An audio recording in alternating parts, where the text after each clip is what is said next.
Pan India படங்கள் கேள்விப்பட்டிருப்பீங்க, pan India press meet கேள்விப்பட்டிருக்கீங்களா? அது நம்ம ஹரிஹர வீரமுள்ளு படத்துல தான் முதல்ல நம்ம இன்ட்ரோடியூஸ் பண்றோம்.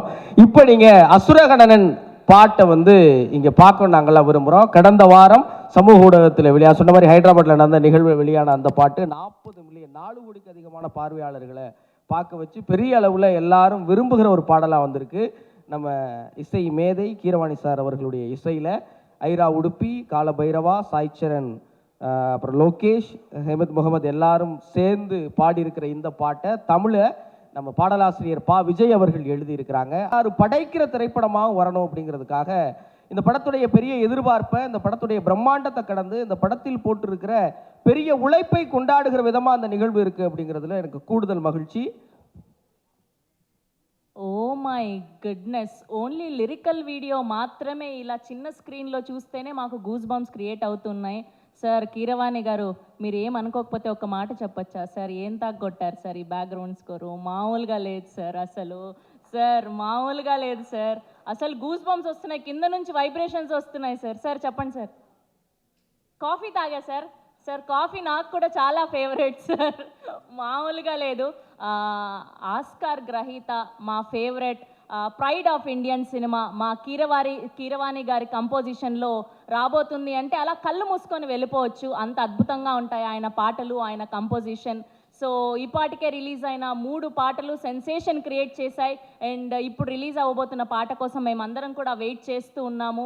అండ్ వీరమల్లుగా మా కళ్యాణ్ బాబు గారిని చూడడానికి కళ్యాణ్ గారి ఫ్యాన్స్ అంతా 1000 కళ్ళతో ఎదురు చూస్తూ ఉన్నాము. అండ్ ఒక గబ్బర్ సింగ్ అయినా, ఒక సిద్ధార్థ రాయ్ అయినా, అండ్ అలానే మా భీమ్లా నాయక్ అయినా, గౌతమ్ నందా అయినా, అండ్ ఇప్పుడు వీరమల్లు అయినా కొన్నిసార్లు రావడం లేట్ అవ్వచ్చేమో కానీ రావడం మాత్రం పక్కా. అది ఎస్.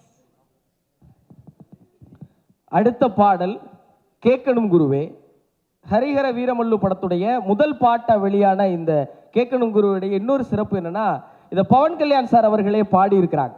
கீரவாணி சார், முதல்ல அந்த ஐடியாவுக்கு ஒரு பெரிய நன்றி சொல்லணும்னு நினைக்கிறேன் நான். நீங்கள் பவன் கல்யாண் சாருக்கு இந்த படத்தில் 2 பரிசு கொடுத்துருக்கீங்க. அதில் முதல் பரிசு சாரை பாட வச்சிருக்கிறது எங்களுக்கான பரிசு. 2வது, நீங்கள் இந்த குட்டி குட்டி குட்டி கதைகள் நிரம்பி ஒரு புத்தகத்தை நீங்கள் பரிசாக கொடுத்தீங்களா சார்? அந்த புத்தகத்துடைய ஒரு காப்பி கிடச்சுன்னா அதெல்லாம் வாங்கி நாங்கள்லாம் படித்து கண்டிப்பாக வாழ்க்கையில் அடுத்த கட்டம் போவோங்கிற ஒரு பெரிய எதிர்பார்ப்பு எங்களுக்கு நிறையா இருக்குது. அந்த புத்தகத்தில் என்ன இருக்குங்கிறது ரொம்ப பெரிய மிஸ்ட்ரியாகவும் பெரிய எதிர்பார்ப்பாகவும் இருக்குது. அந்த புத்தகத்துக்கு நான் நன்றி சொல்ல கடமைப்பட்டிருக்கேன். இப்போ நீங்கள் எல்லாரும் கீரவாணி சாருடைய இசையில் PSPK power star Pawan Kalyan அவர்கள் பாடி இருக்கிற அதே தமிழில் பாடலாசிரியர் அண்ணன் பா விஜய் எழுதி இருக்கிற கேட்கணும் குருவே பாட்டை நீங்க அஜித் சார் கூட 3 படங்கள் பண்ணியிருக்கீங்க, விஜய் சார் கூட 3 படங்கள் பண்ணியிருக்கீங்க, பவர் ஸ்டார் கூட இது உங்களுக்கு 3வது படம்.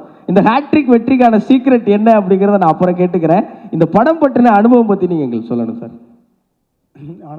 அனைவருக்கும் வணக்கம். முதல்ல பத்திரிகை நண்பர்களுக்கும் எல்லாருக்கும் வணக்கம். எப்போவுமே இந்த இவ்வளோ பெரிய பிரம்மாண்டமான படமாக 5 வருஷமாக கஷ்டப்பட்டு எடுத்துக்கிட்டு இருக்கோம். இது கொண்டு போய் சேர்க்குறது முதல்ல உங்கள் கையில் இருக்கும். ஸோ இந்த படத்தை அவ்வளோ நல்லா ப்ரமோட் பண்ணி எங்களுக்கு துணையாக இருப்பீங்கன்னு நான் முதல்ல வேண்டிக்கிறேன். ஸோ நான் சென்னை வந்து 54 வருஷம் ஆச்சு, 54 இயர்ஸ். 54 இயர்ஸில் நான் நிறைய கற்றுக்கிட்டேன். பெரிய பெரிய ஜாம்பவான்கிட்ட ஒர்க் பண்ணியிருக்கேன். இந்தியாவில் ட்ரிக் ஃபோட்டோகிராஃபி பாபுபாய் மிஸ்திரி, ரவிகாந்த் நாகாய்ச்சா, இந்த மாதிரி அவங்கள இன்ஃபில்ம் ட்ரிக் ஃபோட்டோகிராஃபி அவங்கெல்லாம் ஒர்க் பண்ணியிருக்கேன். விட்லாச்சாரிய கம்பெனியில் பர்மனெண்ட்டாக ஒர்க் பண்ணியிருக்கேன். கே விஸ்வநாத் சார், பாபு சார், எல்லாம் பெரிய டைரக்டர்ஸோடு ஒர்க் பண்ணியிருக்கேன். அதோட இசையமைப்பாளர் ஏஆர் ரஹ்மான் சார் இப்போது ரொம்ப வருஷமாக தெரியும் கீரவாணி சார். ஆனால் அவரோட ஒர்க் பண்ணுற வாய்ப்பு இப்போ தான் கிடச்சிருக்கு. இவர் பாகுபலி ஆஸ்கார் வின்னர் கீரவாணி சாருக்கு ரொம்ப நன்றி. இந்த படத்தை இப்போ பார்த்தீங்க எவ்வளோ சிறப்பாக இந்த மியூசிக் கொடுத்துருக்காருங்கிறது. இந்த படம் ஒரு பேன் இண்டியா ஃபிலிம். இது வரைக்கும் நான் தமிழ் படங்களை தெலுங்கில் டப் பண்ணியிருக்கேன் நிறைய படம். முதல்ல வைஜெயந்தி ஐபிஎஸ், அப்புறம் சத்ரு, அந்த மாதிரி 2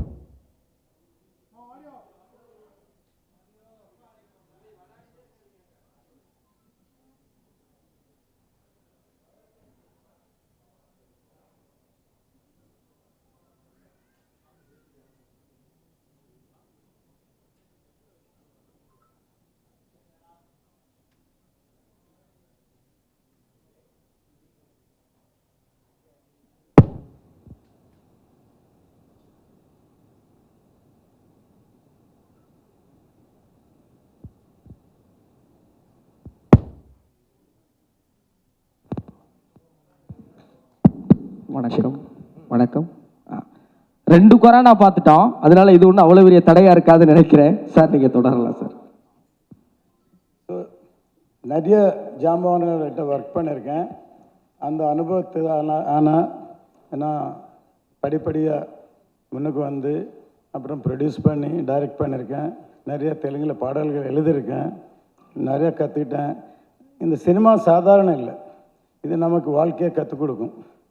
சினிமா ஒரு என்டர்டெயின்மெண்ட் மட்டும் இல்லாமல் அந்த சினிமாவில் நான் சமீபத்தில் 2-3 விஷயங்கள் சந்தித்தேன். ஒரு வாட்டி நான் பாம்பேயில் இருந்து ஃப்ளைட்டில் ஜேர்னி பண்ணுறேன். ஒரு தமிழ் அவர் ஃபோனில் பேசிகிட்டு இருந்தார். பேசிட்டு இருக்கும்போது ஏதோ வீசா வேணும், சிங்கப்பூர் போனால் மலேசியாவில் கிடைக்குமானா பக்கத்தில் போய்ட்டு இமீடியட்டாக 2 நாள் 3 நாள் கிடைக்குன்னு இப்படி பார்த்தாரு. சார் உங்களை எங்கேயோ பார்த்த மாதிரி இருக்கான்னு கேட்டார். நீங்கள் என்ன வேறுனா சினிமா ப்ரொடியூசர், என்ன படம் பண்ணியிருக்கீங்க சார்? அதுதான் நான் இந்தியன் படம் பண்ணேன் சார். நான் தியேட்டரில் 25 வாட்டி பார்த்தேன் சார். என் வாழ்க்கை 1500 ரூபா சம்பளத்தோடு ஆரம்பித்தேன்.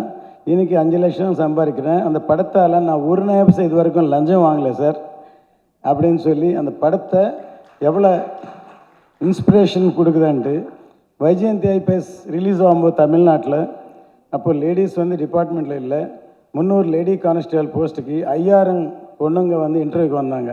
ஸோ அவ்வளோ இன்ஸ்பிரேஷன் வந்து படத்தை கொடுத்துருக்கு. சமீபத்தில் பெங்களூரில் ஒரு ப்ரொடியூசர் சந்தித்தேன். இப்போது விஜய் சாரோட படம் பண்ணுறாரு கேவிஎன். அவர் கேவிஎன்னு எனக்கு தெரியாது, நான் யாருன்னு அவருக்கு தெரியும். ஆனால் அவர் என்னோட பாடல்கள் எல்லாமே அவர் ரசிகர். அவர் மொபைலில் எல்லாமே நான் சாங்ஸ் எழுதியிருக்கேன்னு அவருக்கு தெரியாது. ஆச்சரியம் என்னென்னா பாய்ஸில் ஏதோ ஒரு படத்தில் தெலுங்கில் ஸ்வேச்சை ஃப்ரீடம் இல்லைன்னா வாழ்க்கை இல்லைன்னு சொல்லி ஒரு லிரிக் வந்து கேசட் வாங்கி நிறைய வாட்டி பார்த்துட்டு அவங்க மாமனார் வீட்டில் படிச்சுட்டு இருந்தார். அவர் அந்த வீடு காலி பண்ணி ஃப்ரீடம் வேணும்னு வெளியில் வந்து எனக்கு பெரிய ஆளாக இருக்கார் அவர். சம்டைம் நம்ம தொழில் பண்ணிகிட்டே போவோம். சில பேருக்கு வந்து அப்படி ஒரு கிரேட்டாகும் உணர்வுக்கு இருக்கும். சினிமா வந்து சாதாரண விஷயம் இல்லை. இந்த படம் 17th செஞ்சுரியில் நடக்கிற படம். இந்தியன் அந்த சுச்சுவேஷனில் இந்தியாவில் என்னென்ன நடந்ததுன்னு சொல்லி ஒரு ஃபிக்ஷனாக இன்டைரக்டாக சொல்லியிருக்கோம். Commercial film. இதில் வந்து ரொம்ப கஷ்டப்பட்டு 5 வருஷம் ட்ராவல் பண்ணி பவன் சாரோட பண்ணியிருக்கோம். நாங்களே சொல்ல அற்புதமாக வந்திருக்கோம். எல்லாருமே சொல்லுவாங்க. நாளைக்கு படம் வரும்போது உங்களுக்கே தெரியும் இவ்வளோ தாமதம் ஏன் ஆச்சு, அவ்வளோ செட்ஸு பண்ணியிருக்கோம், அவ்வளோ படம் பண்ணியிருக்கோம். இந்த படம் மூலியமாக ஏதோ சொல்லணும்னு ஆதங்கத்தில் தான் இந்த படம் பண்ணியிருக்கோம். கமர்ஷியலாகவும் பண்ணியிருக்கோம், சேம் டைம் நல்லா மெசேஜாக இருக்குது. இதில் வந்து சத்யராஜ் சார் ரிக்வெஸ்ட் பண்ணி ஒரு கேரக்டர் பண்ணியிருக்காரு. ஆக்சுவலி டிஃப்ரெண்ட்டான கேரக்டர், ஆனால் ரொம்ப கம்மியான கேரக்டர். ஆனால் படம் வரும்போது முக்கியமான கேரக்டர் அதுக்காக தான் ஹீரோ ட்ராவல் பண்ணுறாருங்கிறது அப்புறமா தெரியும். இது வந்து பார்ட் 1 தான். பார்ட் 2 பண்ண போகிறோம். பார்ட் 2 பண்ணும்போது இன்னும் இதனோட டீட்டெயில் எல்லாம் பார்ட் 2ல் தெரியும்.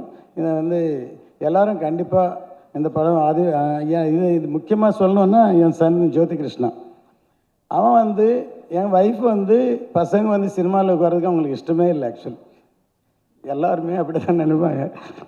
ஆக்சுவலி அவன் டாக்டர் ஆகணும், இன்ஜினியர் ஆகணும் அப்படின்னு நினச்சாங்க. பட் நான் பண்ணுற தொழில் அவன் கவனிச்சுட்டே இருந்தான். அவன் டிகிரி முடித்த உடனே அவன் லயோலா காலேஜுக்கு விஷுவல் கம்யூனிகேஷனுக்கு அப்ளை பண்ணான். அதில் சீட்டு கிடைக்கல. நான் பிடிச்சி திட்டினேன், ஏண்டா நீ இதுக்கே அப்ளை பண்ணலன்ட்டு. அப்புறமா சரத்குமார் சார் கேட்டு எஸ்ஆர்எம்மில் தாம்பரத்தில் ஜாயின் பண்ணான். எனக்கே தெரியாது அவன் லண்டனுக்கு அப்ளை பண்ணான் காலேஜுக்கு ஃபிலிம் டைரக்ஷன் படிக்கிறதுக்கு. லண்டன் படித்தா அப்போ எங்கள் ஒய்ஃபு அலோவ் பண்ண மாட்டாங்க நினச்சா அவங்க ஒத்துக்கிட்டாங்க. இப்போ லண்டனில் படித்தான். அப்போது அதுக்கு முன்னாடி ரவிக்குமார் சாரோட நாங்கள் நட்புக்காக சப்ஜெக்ட் வந்து டிஸ்கஷன் பண்ணியிருக்கும்போது ஜோதி பற்றி சொன்னேன் ரவிக்குமார் சாருக்கு, உங்கள் பையனை கூப்பிடுங்கன்னு சொன்னார். அவர் கூப்பிட்டா அன்னைக்கு படிச்சுட்டு இருக்கும்போது ஒரு நாளில் லைன்னு எனக்கு கூட தெரியாது அவர் கதை சொல்லியிருக்காரு. அவருக்கு ரொம்ப பிடிச்சி போச்சு. உங்கள் அப்பாவுக்கு சொன்னீங்களான்னு கேட்டார். நான் சொல்லலை அப்படின்னு சொல்லியிருக்காரு. காலையில் 5 மணிக்கு என்னை எழுப்பிட்டான், அப்பா கதை சொல்கிறேன்ட்டு. சரி, கதை கேட்டு நான் ஷாக் ஆகிட்டேன். ஒரு சின்ன பையன் ஒரு லவ் ஸ்டோரி சொல்லுவான்னு பார்த்தா ஒரு நட்பை பற்றி ஒரு மெச்சூர்ட் சப்ஜெக்ட் சொல்லியிருக்கேன். ஆச்சரியப்பட்டேன் நான். எப்படிடா அவனுக்கு இந்த தாட் வந்தான்னு கேட்டேன். அவன் சொன்னான், அந்த சொன்ன எக்ஸாம்பிள் இன்னும் எனக்கு ஷாக்கிங்காக இருந்தது. கிருஷ்ணதேவரையா தெனாலிராமன் 2 பேரும் பிரிக்கிறதுக்காக ஒரு லேடி அனுப்புகிறாங்க.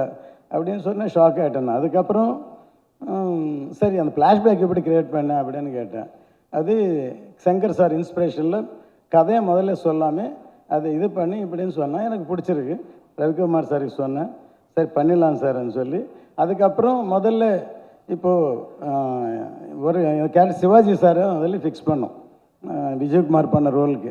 அதுக்கப்புறம் சில ரீசன்ஸ்னால அவர் பண்ணலை. அப்புறம் ட்ராப் பண்ணலான்ட்டு அப்புறம் சரத்குமார் வச்சு பண்ணலான்னு சொல்லி சொன்னார். அப்படி தான் அவன் படிக்கும்போதே நட்புக்காக சப்ஜெக்ட் கொடுத்தான். அதுக்கப்புறம் வந்தான், டைரக்ட் பண்ணப்பான்னு கேட்டான். நான் சொன்னேன், ஆஸ் எ ஃபாதர் ஒரு 1 crore ஒரு சின்ன படம் பண்ணேன், அதுதான் நான் பண்ணேன். அப்படி இல்லை, நான் கமர்ஷியலாக பண்ணணும், என்னோடய திறமை காட்டணும் அப்படின்னா அது சொல்லி அவனே ரஹ்மான் சாரோட பேசி முதல்ல எனக்கு 20-18 படம் டைரக்ட் பண்ணான். இது வரைக்கும் அவன் 2-3 படம் பண்ணல லவ் ஸ்டோரிஸ் தான் பண்ணான். ஆக்சுவலி ஃபஸ்ட் டைம் ஒரு பேன் இண்டியா ஃபிலிம், ஒரு மெச்சூர்ட் சப்ஜெக்ட் அவன் பண்ணும்போது எனக்கு ஆச்சரியமாக இருக்குது. நானே டெக்னிக்கலாக எத்தனை படம் பண்ணியிருக்கேன், எத்தனை டைரக்டரோடு பண்ணியிருக்கேன். இன்றைக்கி லிரிக்கல் வீடியோ இப்போ முதல்ல அந்த அதுக்கு முன்னாடி சாங் பார்த்தீங்கன்னா அது கிரவாணி சார் அற்புதமாக பேக்ரவுண்ட் மியூசிக்காக கொடுத்துட்டு அது வந்து பார்த்து சாங்காக க்ரியேட் பண்ணார். பவன் கல்யாண் சார் கிட்ட ஷூட்டிங் போனோம். சார் ஒரு வாட்டி கஷ்டப்பட்டு கிரவாணி சார் நல்ல மியூசிக் கொடுத்துக்கோ சாங் பண்ணியிருக்கோம் சார், பார்க்குறீங்களான்னு கேட்டார். சாங் தானே அப்படின்ட்டு சரி காமி அப்படின்னாரு. பார்க்கும்போது அவர் ஷாக் ஆகிட்டார். இன்னொரு வாட்டி போடு, இது அதிசயம் இல்லை, எண்டு போடுன்னு சொல்லி கிட்டத்தட்ட என் முன்னாடி 15 வாட்டி பார்த்தார். எழுந்திரிச்சு கங்க்ராச்சுலேஷன், ஆல் தி பெஸ்ட் அப்படின்ட்டார். அதுக்கப்புறம் வீட்டுக்கு போய் கிட்டத்தட்ட ஒரு 50 வாட்டி பார்த்துட்டு கிரவாணி சார் ஃபோன் பண்ணி அவர் போய் மீட் பண்ணலான்னு சொல்லி கிரவாணி சார் பார்த்துட்டு அவர் புக்கே கொடுத்து சேல்வை பார்த்து சொல்லி அவர் உங்கள் ஆஸ்கார் கொண்டாங்கன்னு சொல்லி ஆஸ்கார் பார்த்துட்டு இவ்வளோ சின்ன ரூமில் நீ பாகுபலி மாதிரி படம் பண்ணியிருக்கீங்க, இவ்வளோ சின்ன ரூமில் இவ்வளோ மியூசிக் கொடுக்குன்னு அவர் பாராட்டிருக்காரு. ஸோ அவர் அவ்வளோ நல்லா அவருக்கு பிடிச்சிருக்கு. பவன் சார் வந்து ஆக்சுவலாக மிகப்பெரிய டெக்னீஷியன், அவர் டைரக்டர். ஆக்சுவலி இந்தியாவில் நிறைய ஸ்டார்ஸ் இருக்காங்க, இப்போ ரஜினி சார், அமிதாப் பச்சன், சிரஞ்சீவி சார் எல்லாம். ஆனால் டெக்னிக்கலாக கமல் சார், அவர் பவன் கல்யாண் வந்து ஜாஸ்தி படம் பண்ணல, ஒரே ஒரு படம் டைரக்ட் பண்ணார். ஆனால் அவருக்கு அவ்வளோ நாலேஜ் இருக்குது, டெக்னிக்கலாக அவ்வளோ அரேஞ்ச் பண்ணவர். இந்த படம் நாங்கள் பேன் இண்டியான்னு அனௌன்ஸ் பண்ணிட்டோம். அவர் இப்போ பொலிட்டிஷியனாக இருக்கார், டிஃபீட் சிஎம்மாக இருக்கார். பட் அவருக்கு ரெஸ்பான்சிபிலிட்டின்னா என் மானம் போயிடுமோ, மரியாதை போயிடுமோ, நீங்கள் சும்மா பேன் இண்டியான்னு அனௌன்ஸ் பண்ணிட்டீங்க, அது சரியாக வரணும் அப்படின்னு சொல்லி அவர் ரொம்ப கேர் எடுத்து பண்ணுங்க, எப்படி வந்திருக்கு, அப்படி நல்லா வந்திருக்கா, கிராஃபிக்ஸ் நல்லா எல்லாம் சொல்லுவாங்க. கடைசியில் நல்ல குவாலிட்டி வராதுன்னு. இன்றைக்கி இந்தியாவில் நாங்கள் இந்தியன் டைமில் சங்கர் சாரோட பண்ணும்போது ஹாங்காங்கில் கிராஃபிக்ஸ் பண்ணோம் ஃபஸ்ட்டு.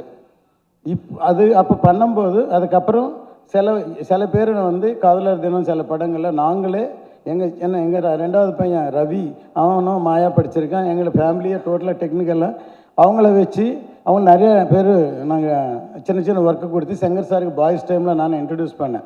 இப்போ அவங்க தான் இன்றைக்கி பாகுபலி, RRR, அப்போ ரோபோ எல்லா படங்கள் பண்ணுறாங்க.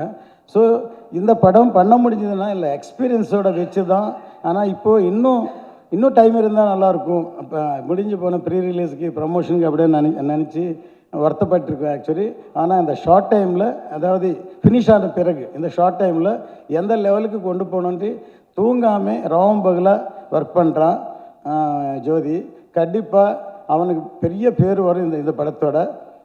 இதில் ஒர்க் பண்ணுற சத்யராஜ் சார் கொஞ்ச நாள் தான் ஒர்க் பண்ணார், அவங்க எல்லாம் ஷேர் பண்ணுவாங்க. நாசர் சார் இந்த சாங்கு பக்கத்தில் ரூம் ரெக்கார்ட் பண்ணோம், நெக்ஸ்ட் ஷார்ட் என்னன்னு ஷாக் ஆகிட்டார் நாசர் சார்.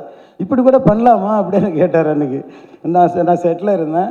அந்த மாதிரி அட்வான்ஸ் டெக்னாலஜி எனக்கு வளர்ந்துடுச்சு.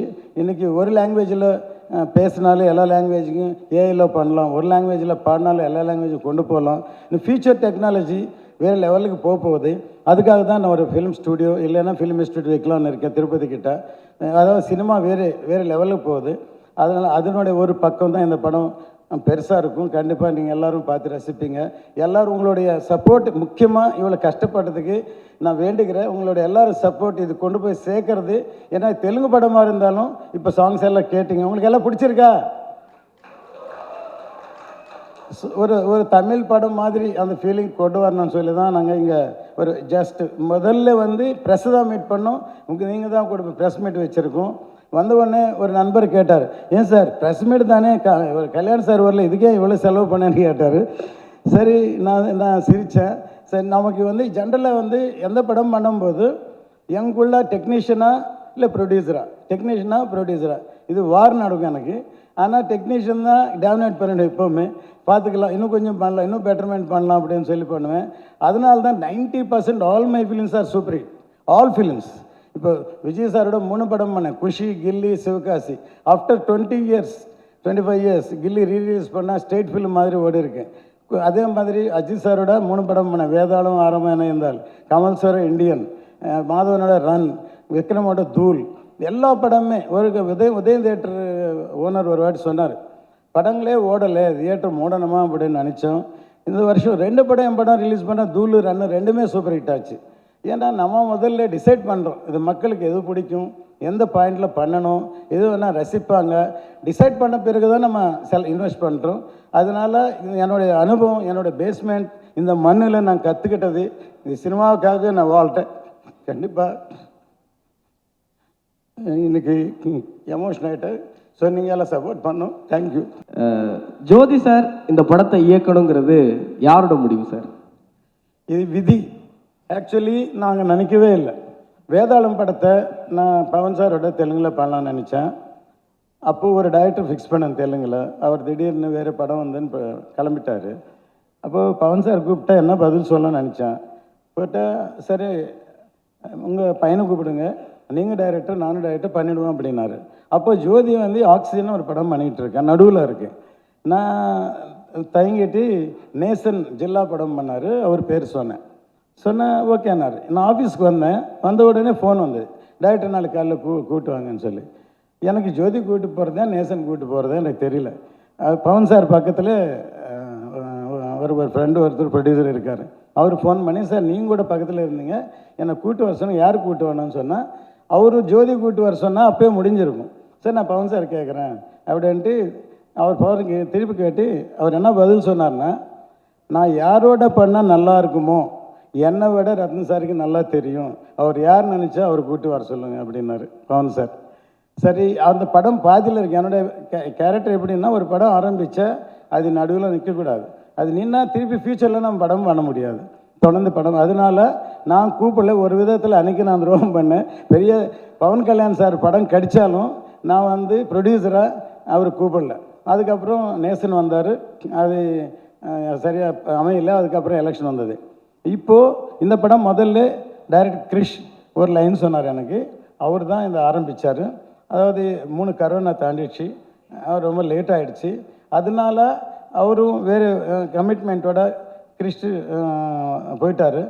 இப்போது நிஜமாகவே அவர் என்னை காப்பாற்றுறார் இந்த படத்தை. ஆக்சுவலி ஜோதி வந்து படம் ஃபுல்லாக பார்த்துட்டு எடிட் கூட அப்படியே இருந்தது. 3 மாதம் தூங்காமல் அந்த ஃப்ரீ கிளைமேக்ஸ் இப்போ நீங்கள் பார்த்த அந்த விஷுவல் சாங்கை வந்து எடிட் பண்ணி ரெடி பண்ணி அப்புறம் எடுக்க போகிறது எல்லாமே ஃப்ரீ விஷுவலைஸ் பண்ணி பவன் சாருக்கு போய் சொல்லி காமிச்சிட்டு அப்படி தான் வந்து அவர் வந்தார். தவிர அவர் டைரக்ட் ஆகணும் நான் நினைக்கல. ஆனால் பவன் சார் முதல்ல சொல்லியிருந்தார், உங்கள் சன் கூப்பிடுங்கன்ட்டு. இப்போ அதனால இப்போது நேச்சுரலாகவே அவர் இந்த படத்தில் என்ட்ராக இருக்கார். இந்த படத்தை மிகப்பெரிய லெவலுக்கு டெக்னிக்கலாக கொண்டு போயிருக்கார் இந்த படத்தை. சார், இந்த சந்தேகம் இருக்குது, நீங்கள் படம் பண்ணுற நடிகர்கள் நேரடியாக அரசியலுக்கு வந்துடுறாங்களே, அது என்ன சார் ரகசியம்? அதாவது நான் சரத்குமார் சாரோட படம் ஆரம்பித்தேன். அவர் அரசியலுக்கு போகிறேன்னு அனௌன்ஸ் பண்ணிட்டார். போனால் யாருமே படம் வாங்கலை. முதல்ல படம் கம்ப்ளீட் ஆன பிறகு தேவா டபுள் பாசிட்டிவ் பார்க்கும்போது ரொம்ப நல்லா இருக்குன்னு சொன்ன உடனே எல்லோரும் வாங்கிட்டாங்க. விஜயகாந்த் சாரோட முதல்ல நான் சட்டம் ஒரு டைமில் பொட்டு வச்சு நான் தான் அவருக்கு மேக்கப் போட்டேன். அவர் வந்து நான் எப்பவும் படம் பண்ணணும்னு நினைக்கவே இல்லை. அப்புறம் திடீர்னு பேரரசு வச்சு ஒருத்தர் ஒரு ஃபைனான்சர் சார் படம் பண்ணலான்ட்டு தர்மபுரின்னு படம் பண்ணேன். தர்மபுரி லாஸ்ட் டே ஷூட்டிங்கில் அவர் வந்து பாலிடிக்ஸுக்கு போயிட்டார். விஜயசாந்தியோட நான் படம் பண்ணேன், காட்ஃபாதர் மாதிரி ஆல் இன் ஆலாக இருந்தேன், அவங்களும் பாலிடிக்ஸ் போயிட்டாங்க. இப்போ பவன் சாரோட 3வது படம் அவர் பாலிடிக்ஸ் போயிட்டார். விஜய் சாரோட 3 படம் பண்ண அவரும் பாலிடிக்ஸ் போயிட்டார். மேபி இது இயற்கையோ ராசியோ தெரியாது. இதுவே பெரிய பாலிடிக்ஸாக இருக்கும் போட்டிருக்கேன் சார். ரவிக்குமார் சார் தான் எங்கள் ஜோதிக்கு குரு. அவர் நட்பு கதை வந்து ஓகே பண்ணது அவர் தான். அவர் சொன்னார், அப்போ லண்டனில் படிக்காத நீ என்னோட இருந்த அப்படின்னு சொல்லிட்டாரு. கேஆர் சார் நாங்கள் எல்லாம் சேர்ந்து கவுன்சில் ஒர்க் பண்ணோம். எனக்கு நண்பர், ரொம்ப பிடிச்சவர். ரொம்ப வருஷம் கழிச்சு சொன்னோம். அவர் வீட்டு நேம் பேர், எங்கள் வீட்டு பேர் ஆரணி தான், 2 பேரும் ஒரே வீட்டு நேம். ஸோ எனக்கு எல்லாமே பிடிச்சவங்க 2 பேரும். ஸோ இந்த நீங்கள் பேசு சக்தி.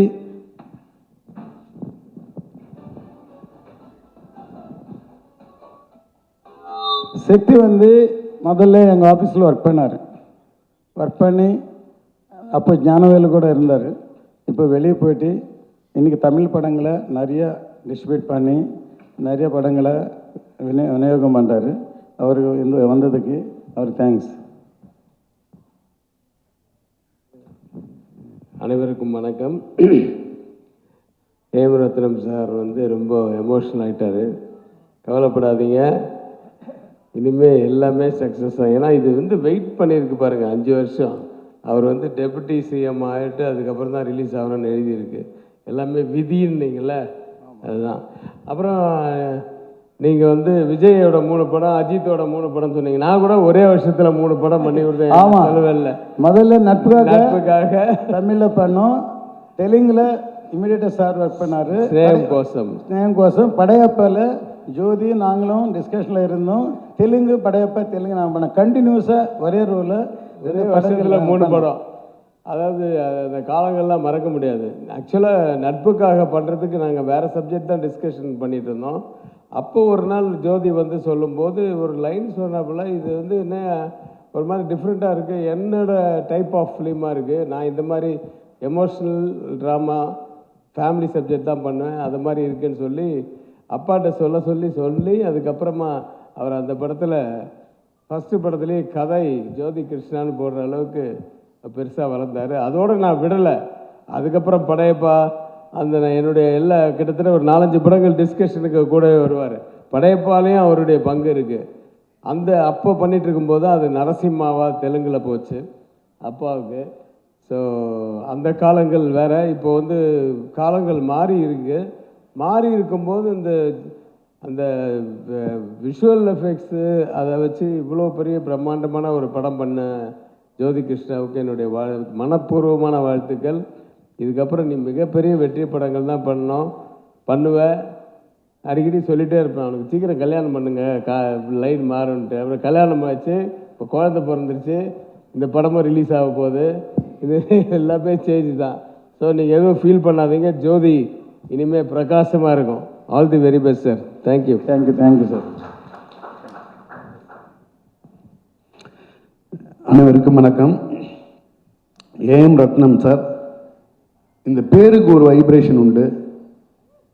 மிகப்பெரிய சூப்பர் ஸ்டாருக்கு மிகப்பெரிய நடிகர்கள் படத்தில் நடிக்கும் பொழுது என்ன கிளாப்ஸ் வருமோ, ஏஎம் ரத்னம் அப்படிங்கிற ஒரு பேர் வரும்போது தமிழ்நாட்டோட பட்டி தொட்டியில் எல்லாம், தமிழ்நாடு இல்லை ஆந்திரா, தமிழ்நாடு ஆந்திரா 2 இடத்துலையும் பட்டி தொட்டி வரைக்கும் அந்த பேருக்கு வந்து மிகப்பெரிய கைத்தட்டல் இருக்கும்.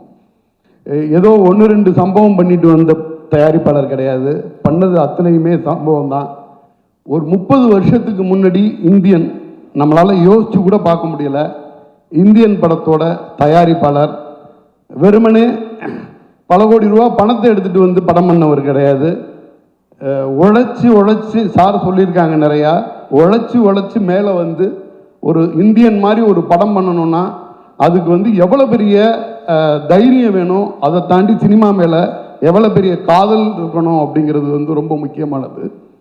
இந்தியன் ஆகட்டும், கிட்டத்தட்ட சொல்லிகிட்டே போகலாம், உள்ள அத்தனை படங்களுமே தமிழ்நாட்டோட பிளாக் பஸ்டர், தமிழ்நாட்டோட சினிமாவோட ஹிஸ்ட்ரியை மாற்றி எழுதுனதில் வந்து ஏஎம் ரத்னம் சாரோட பங்கு பெரிய பங்கு அப்படின்னு நினைக்கிறேன்.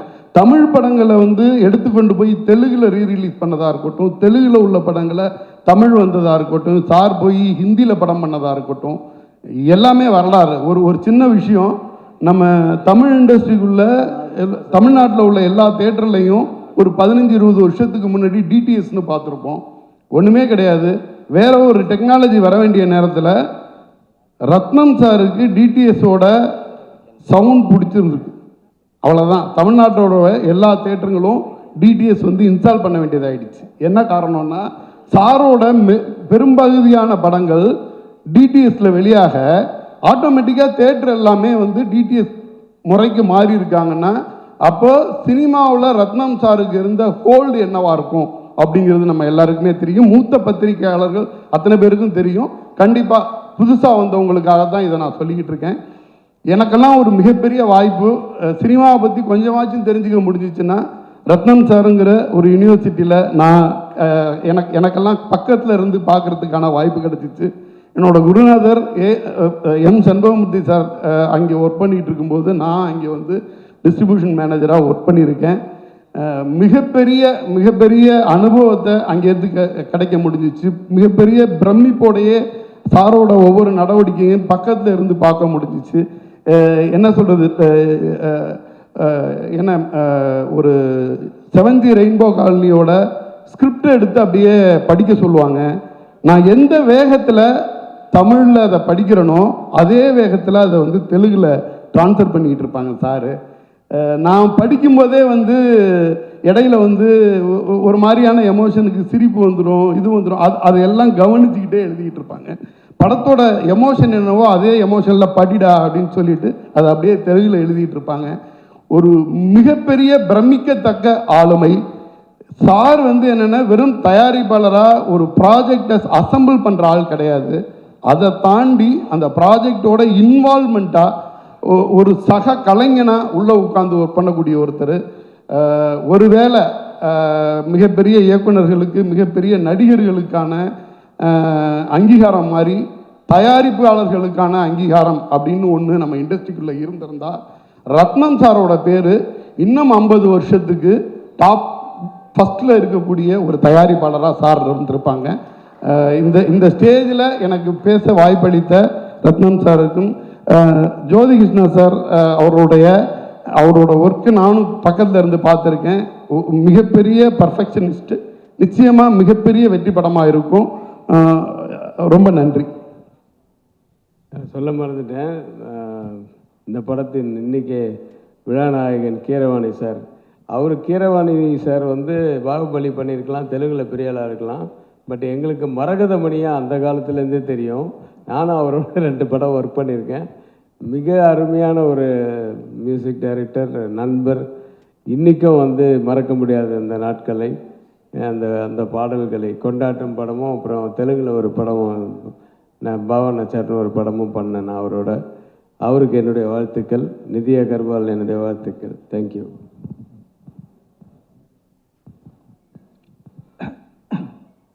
அனைவருக்கும் பணிவான வணக்கம். ரத்தன் சார் வந்து அதாவது நண்பர்னு சொல்கிறதா இல்லைன்னா அட்வைசர்னு சொல்கிறதா, அந்த மாதிரி எங்களுடைய நட்பு ஆரம்ப காலத்துலேருந்து கிட்டத்தட்ட 40 வருஷம் 5 வருஷத்துக்கு மேலே இருக்குன்னு நினைக்கிறேன். எதுவாக இருந்தாலும் நாங்கள் அவருடைய பர்சனல் மேட்ரு எல்லாத்தையும் சொல்லிக்கிட்டே இருப்பார். ஆனால் அவர் சொன்ன படங்களுடைய லிஸ்ட்டு நீங்கள் பார்த்தீங்கன்னு சொன்னால் எல்லாமே ஹிட்டு. ஆனால் அதில் அவருடைய கான்ட்ரிபியூஷன் வந்து கண்டிப்பாக அதில் ஏதாவது ஒரு இதில் வந்து இருந்துகிட்டே தான் இருக்கும். உள்ளே போய் டைரக்டர்கிட்ட வந்து ஏதோ ஒன்று அது ரொம்ப டிப்ளமேட்டிக்காக போய் சொல்லி சக்ஸஸ் ஆச்சுன்னு சொன்னால் அவருடைய பங்கு இருக்குது. வெறும் ப்ரொடியூசர் மட்டும் கிடையாது. அந்த மாதிரி அவருக்கு அதில் ஒரு பேஷன். சினிமானாவே ஆரம்பத்துலேருந்து சில பேர் பல விதத்துக்கு வராங்க சினிமாவுக்கு. பணம் சம்பாதிக்கிறதுக்கு வராங்க, ஃபேமுக்கு வராங்க, பல விஷயத்துக்கு வராங்க. ஆனால் ரத்னா அப்படி இல்லை. ஆரம்பத்துலேருந்து சினிமாவை நேசித்து இன்றைக்கி கூட அவர் உண்மையான விஷயம் சொல்ல போனால் இத்தனை பெரிய படங்கள் சொன்னாரே தவிர அதில் இதுவரையில் அவர் ஒரு பெரிய சொத்து ஒன்றும் சம்பாதிக்கலை. நல்ல பேர் இன்றைக்கி இந்தியாவில் உலகம் முழுவதும் ரத்னன்னு சொன்னால் இன்றைக்கி பேசுகிற அளவுக்கு வந்திருக்காருன்னா அந்த டெடிக்கேட்டடாக சின்சியராக அந்த படங்கள் பண்ணதனுடைய இது வந்து இன்றைக்கி அவர் அது சம்பாதிச்சிருக்காரு. அது போகிறோம். இத்தனை பிரச்சனைகள் இருந்தாலும் எல்லாத்தையும் தாண்டி இந்த படம் வந்து பெரிய ஏகப்பட்ட பிரச்சனைகள் இந்த படம் ரிலீஸ் ஆகுது. ஆனால் இதில் அவருடைய எல்லா ப்ராப்ளம் சால்வ் ஆகி வெளியில் வந்துடுவார். நிச்சயம் இந்த இண்டஸ்ட்ரிக்கு காரணம் என்னன்னு சொன்னோன்னா இது கடைசியாக அவர் இந்த ப்ராப்ளங்கள்லாம் அடைஞ்சு கடைசியாக போய் இது வந்து அந்த பவன் கல்யாண் சார்கிட்ட போய் இந்த படம் ரிலீஸ் ஆகணுன்ற ஒரு சூழ்நிலை வந்து இன்றைக்கி அவரும் ஹெல்ப் பண்ணுறாரு. இவரும் அதுக்கு முயற்சி பண்ணிக்கிட்டு இருக்கார். இன்றைக்கி பேன் இண்டியாவாக வந்திருக்குன்னு சொன்னால் நிச்சயமாக வந்து சினிமாவை நம்பி சினிமாவை நேசிக்கிறவங்க, சினிமாவில் வாழ்ந்துக்கிட்டு இருக்கவங்க கடவுள் வந்து அவங்கள கைவிட மாட்டாருன்றதுக்கு இது ஒரு உதாரணம்.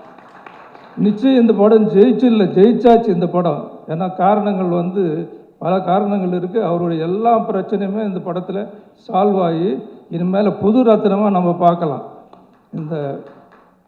அந்த அளவுக்கு வந்து ஒரு தெம்பு அவருக்கு வந்திருக்கு. பையனும் இன்றைக்கி நல்லா வந்துக்கிட்டு இருக்கார். அந்த ஃபேமிலி மேலே எனக்கு அவ்வளோ அக்கறை இருக்குது.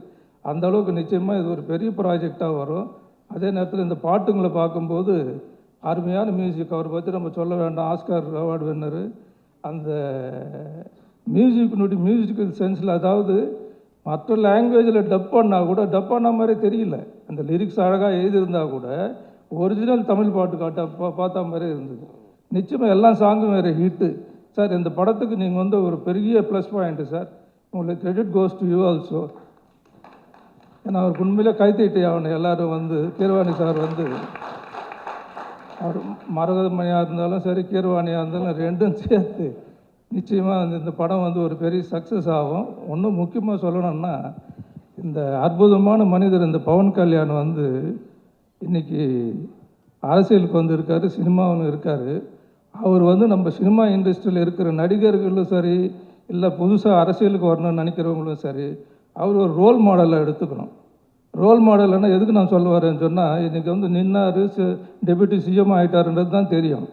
ஆனால் 10 வருஷமாக இந்த அரசியலில் வரணும்னு சொல்லிட்டு உள்ளே இறங்கி படாது பாடுபட்டு அதில் தோல்வி அடைஞ்சு எல்லாம் பல விஷயங்களை சந்தித்து எல்லாம் ஆன பிறகு அவருக்கு ஒரு டோட்டலாக தெரிஞ்சுக்கிட்டார் அரசியல்னா என்னன்னு சொல்லிட்டு. அதுக்கப்புறம் அவருடைய முயற்சி தான் இன்றைக்கி ஆந்திராவில் அந்த கவர்மெண்ட் இருக்குன்னு சொன்னால் எல்லாமே வந்து அந்த நம்ம யாரை பாராட்டணும்னு சொன்னோம்னா பவன் கல்யாண் தான்.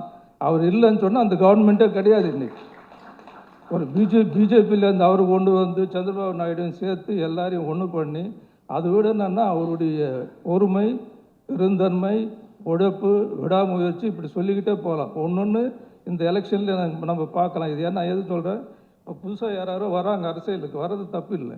ஆனால் அந்த ஹிஸ்ட்ரி இப்போது பவன் கல்யாண் எப்படி வந்தார், எப்படி இன்றைக்கி இந்த நிலைமையில் இருக்காருன்னு சொன்னால், அவர் எப்படியெல்லாம் அந்த எலெக்ஷனுக்கு வந்து விட்டு கொடுத்து அவர் நினச்சது என்னன்னு சொன்னோம்னா, தான் ஜெயிக்கணும், தன்னுடைய கட்சி ஜெயிக்கணும்னு நினைக்கல, அந்த கூட்டணி ஜெயிக்கணும்.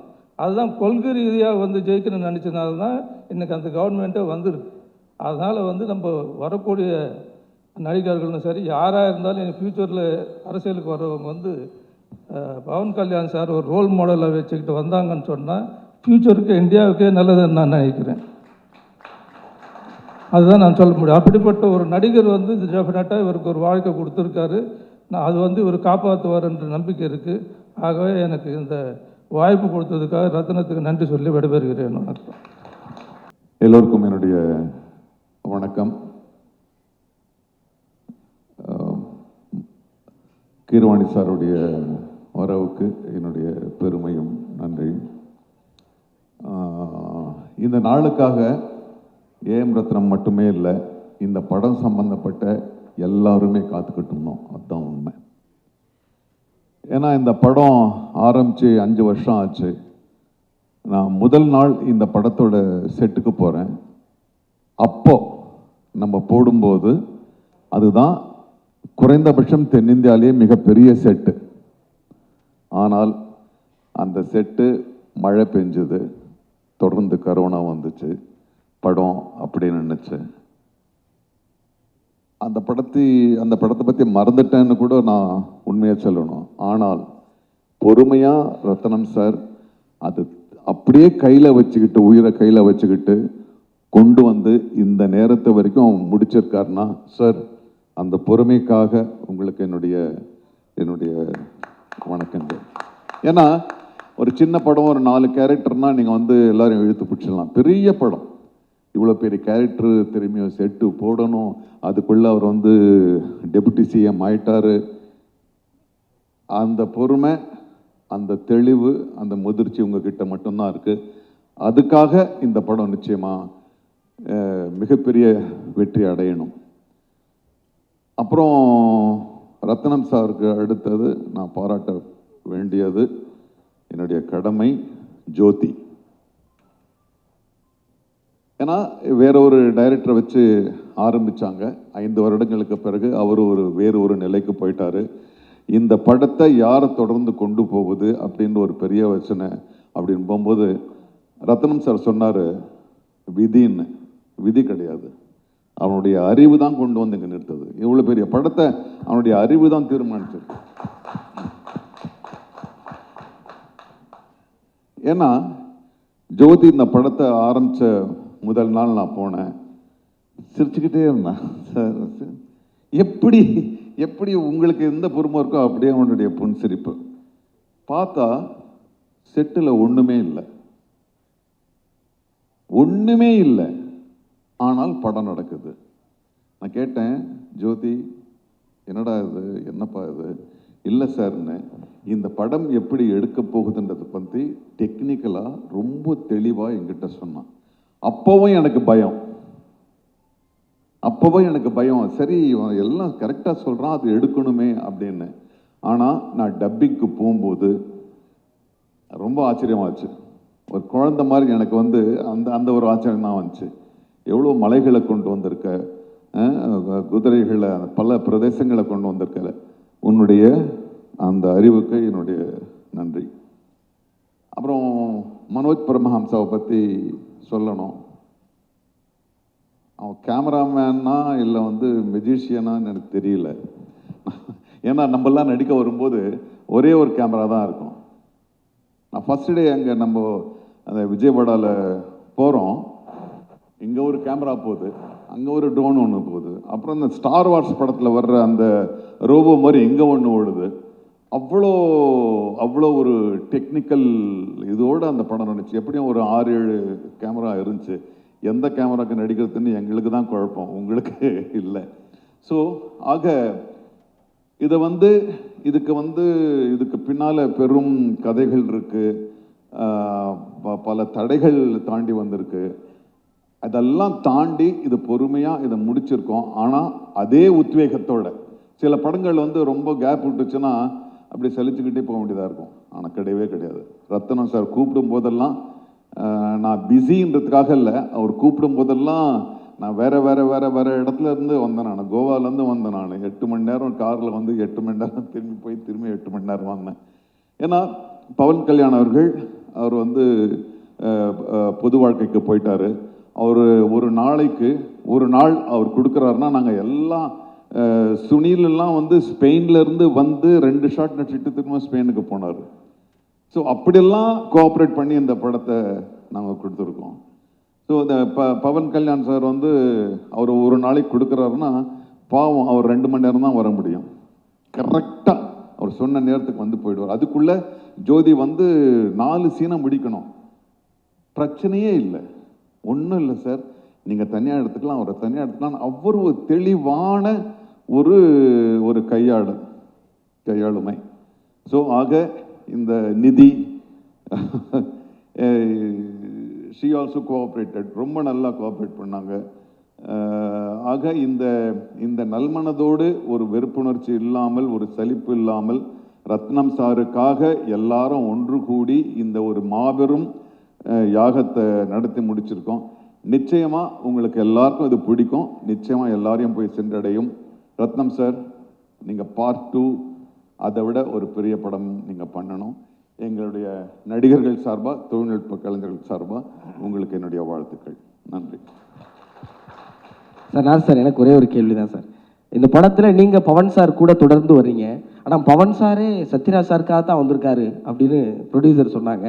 உங்கள் 2 பேருக்கும் இதில் ஸ்க்ரீன் ஸ்பேஸ் ஒன்றா இருக்காதுங்கிற ஒரு வருத்தம் எனக்கு இருக்குது. பார்ட் 2ல் நாங்கள் அதை எப்படி எதிர்பார்க்கலாம்? பார்ட் 2ல் எங்கள் 2 பேருக்கும் 3 சாங் இருக்குது, 4 ஃபைட் இருக்குது. மொத்தமாக ஒரு படமாக தான் நாங்கள் பார்க்குறோம். இருக்கலாம் சார். சத்யராஜ் சார். திரையுலக நண்பர்களுக்கும் பத்திரிகை நண்பர்களுக்கும் முதல்ல என்னுடைய பணிவான வணக்கத்தை தெரிவிச்சுக்கிறேன். சினிமாவில் நடிகராக இருந்து முதன்முறையாக முதலமைச்சரானவர் புரட்சி தலைவர் எம்ஜிஆர் அவர்கள். ஆந்திராவில் சினிமாவிலேருந்து நடிகராக இருந்து முதலமைச்சரானவர் மரியாதைக்குரிய மாண்புமிகு என்டிஆர் காரு அவர்கள். இன்னைக்கு அவருடைய பிறந்த நாள். இன்று என்டி ராமராவ் அவர்களின் பிறந்த நாள். அந்த பிறந்த நாள் அன்று ஆந்திராவின் deputy CM power star Pawan கல்யாணுடைய ஒரு நிகழ்ச்சி, ஒரு விழா நடக்கிறது வந்து எனக்கு ரொம்ப மகிழ்ச்சியாக இருக்குது, ரொம்ப பெருமையாக இருக்குது. இவனுக்கு எப்படா தெரியும் என்டிஆர் சாரோட பர்த்டே இன்னைக்கு அப்படின்னு கேட்குறீங்களா? எனக்கு யார் சொன்னாங்க தெரியுமா? ஃபோனில் மெசேஜ் வந்தது, வாணிஸ்ரீ மேடம் சொல்லியிருக்காங்க. நான் வசந்த மாளிகை படத்தினுடைய தீவிர ரசிகன் பாரு. பூபதி ராஜா சார் வந்திருக்காரு. அந்த படத்தினுடைய வசனகர்த்தா வந்து பாலமுருகன் சார். வசந்த மாளிகை படம் பார்த்துட்டு யாராவது கிட்ட பேசணும்னு எனக்கு ஆசை, எனக்கு ரொம்ப பிடிச்ச படம். அப்போ சச்சு மேடம் வந்து என்கிட்ட சொன்னேன், நான் அவங்ககிட்ட நான் சொன்னேன், நேற்று வசந்த மாளிகை படம் பார்த்தேன் மேடம் அப்படின்னு. அப்படியா, இதான் நம்பர் கொடுக்குற, வாணிஸ்ரீ கிட்ட பேசுங்களேன் அப்படின்னாங்க. அப்போ வாணிஸ்ரீ மேடத்துக்கிட்ட ஃபோன் பண்ணி பேசி அந்த படத்தை பற்றி பேசி நிறைய ஈவெண்ட் விஷயங்களை வந்து பகிர்ந்துக்கிட்டோம். அவங்க தான் இன்னைக்கு மெசேஜ் அனுப்பியிருக்கிறாங்க என்டிஆர் சாருடைய பர்த்டே அப்படின்னு. ஸோ இன்னைக்கு அது ஒரு கோஇன்சிடென்ஸ், ரொம்ப சந்தோஷமாக இருக்குது. உண்மையிலேயே ரத்ன சார் வந்து பிரமாதமாக பேசினார், அவருடைய ஃபீலிங்ஸ் எல்லாம் சொன்னார். இந்த படம் வந்து நிச்சயமாக மிகப்பெரிய அளவில் வெற்றி அடையும்.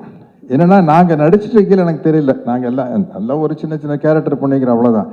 ஜோதி கிருஷ்ணா வந்து எங்கிட்ட வந்து லேப்டாப்பில் கொண்டு வந்து சீன் காட்டினார், எப்படி எடுக்க போகிறேன்னு. நான் உண்மையிலேயே ரத்ன சார், ஈன்ற பொழுதில் பெரிதிருவுக்கும் தன் மகனை சான்றோர் என கேட்ட தாய் அப்படிங்கிற இடத்துல தகப்பன்னு நீங்கள் போட்டுக்கலாம்.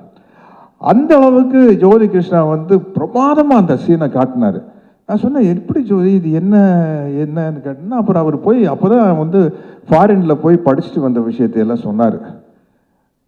அதை பார்த்து படிச்சுட்டு வந்தால் மட்டும் பார்த்தாது, அந்த நீங்கள் பார்த்த மாதிரியே நானும் பார்த்து பிரமிச்சிட்டேன், அந்த மேக்கிங்கை பார்த்து பிரமிச்சிட்டேன். அதனால் வந்து இந்த படத்தில் வந்து நானும் இருக்கிறேன் அப்படிங்கிறது எனக்கு ஒரு சந்தோஷமான விஷயம். ஆனால் அதை விட சந்தோஷமான விஷயம் என்ன, சாரி டு சே நிதி, நான் தான் இந்த படத்தோட ஹீரோயின். நான் தான் ஹீரோயின். ஒரு படம் என்ன, நீங்கள் டைட்டானிக் வேணாலும் எடுங்க, என்ன கதை, கப்பல் முழுகுது, ஹீரோயினை காப்பாத்துறதுக்காக ஹீரோ போராடுறாரு, அதில் 2 பேரும் மூழ்கிடுறாங்க.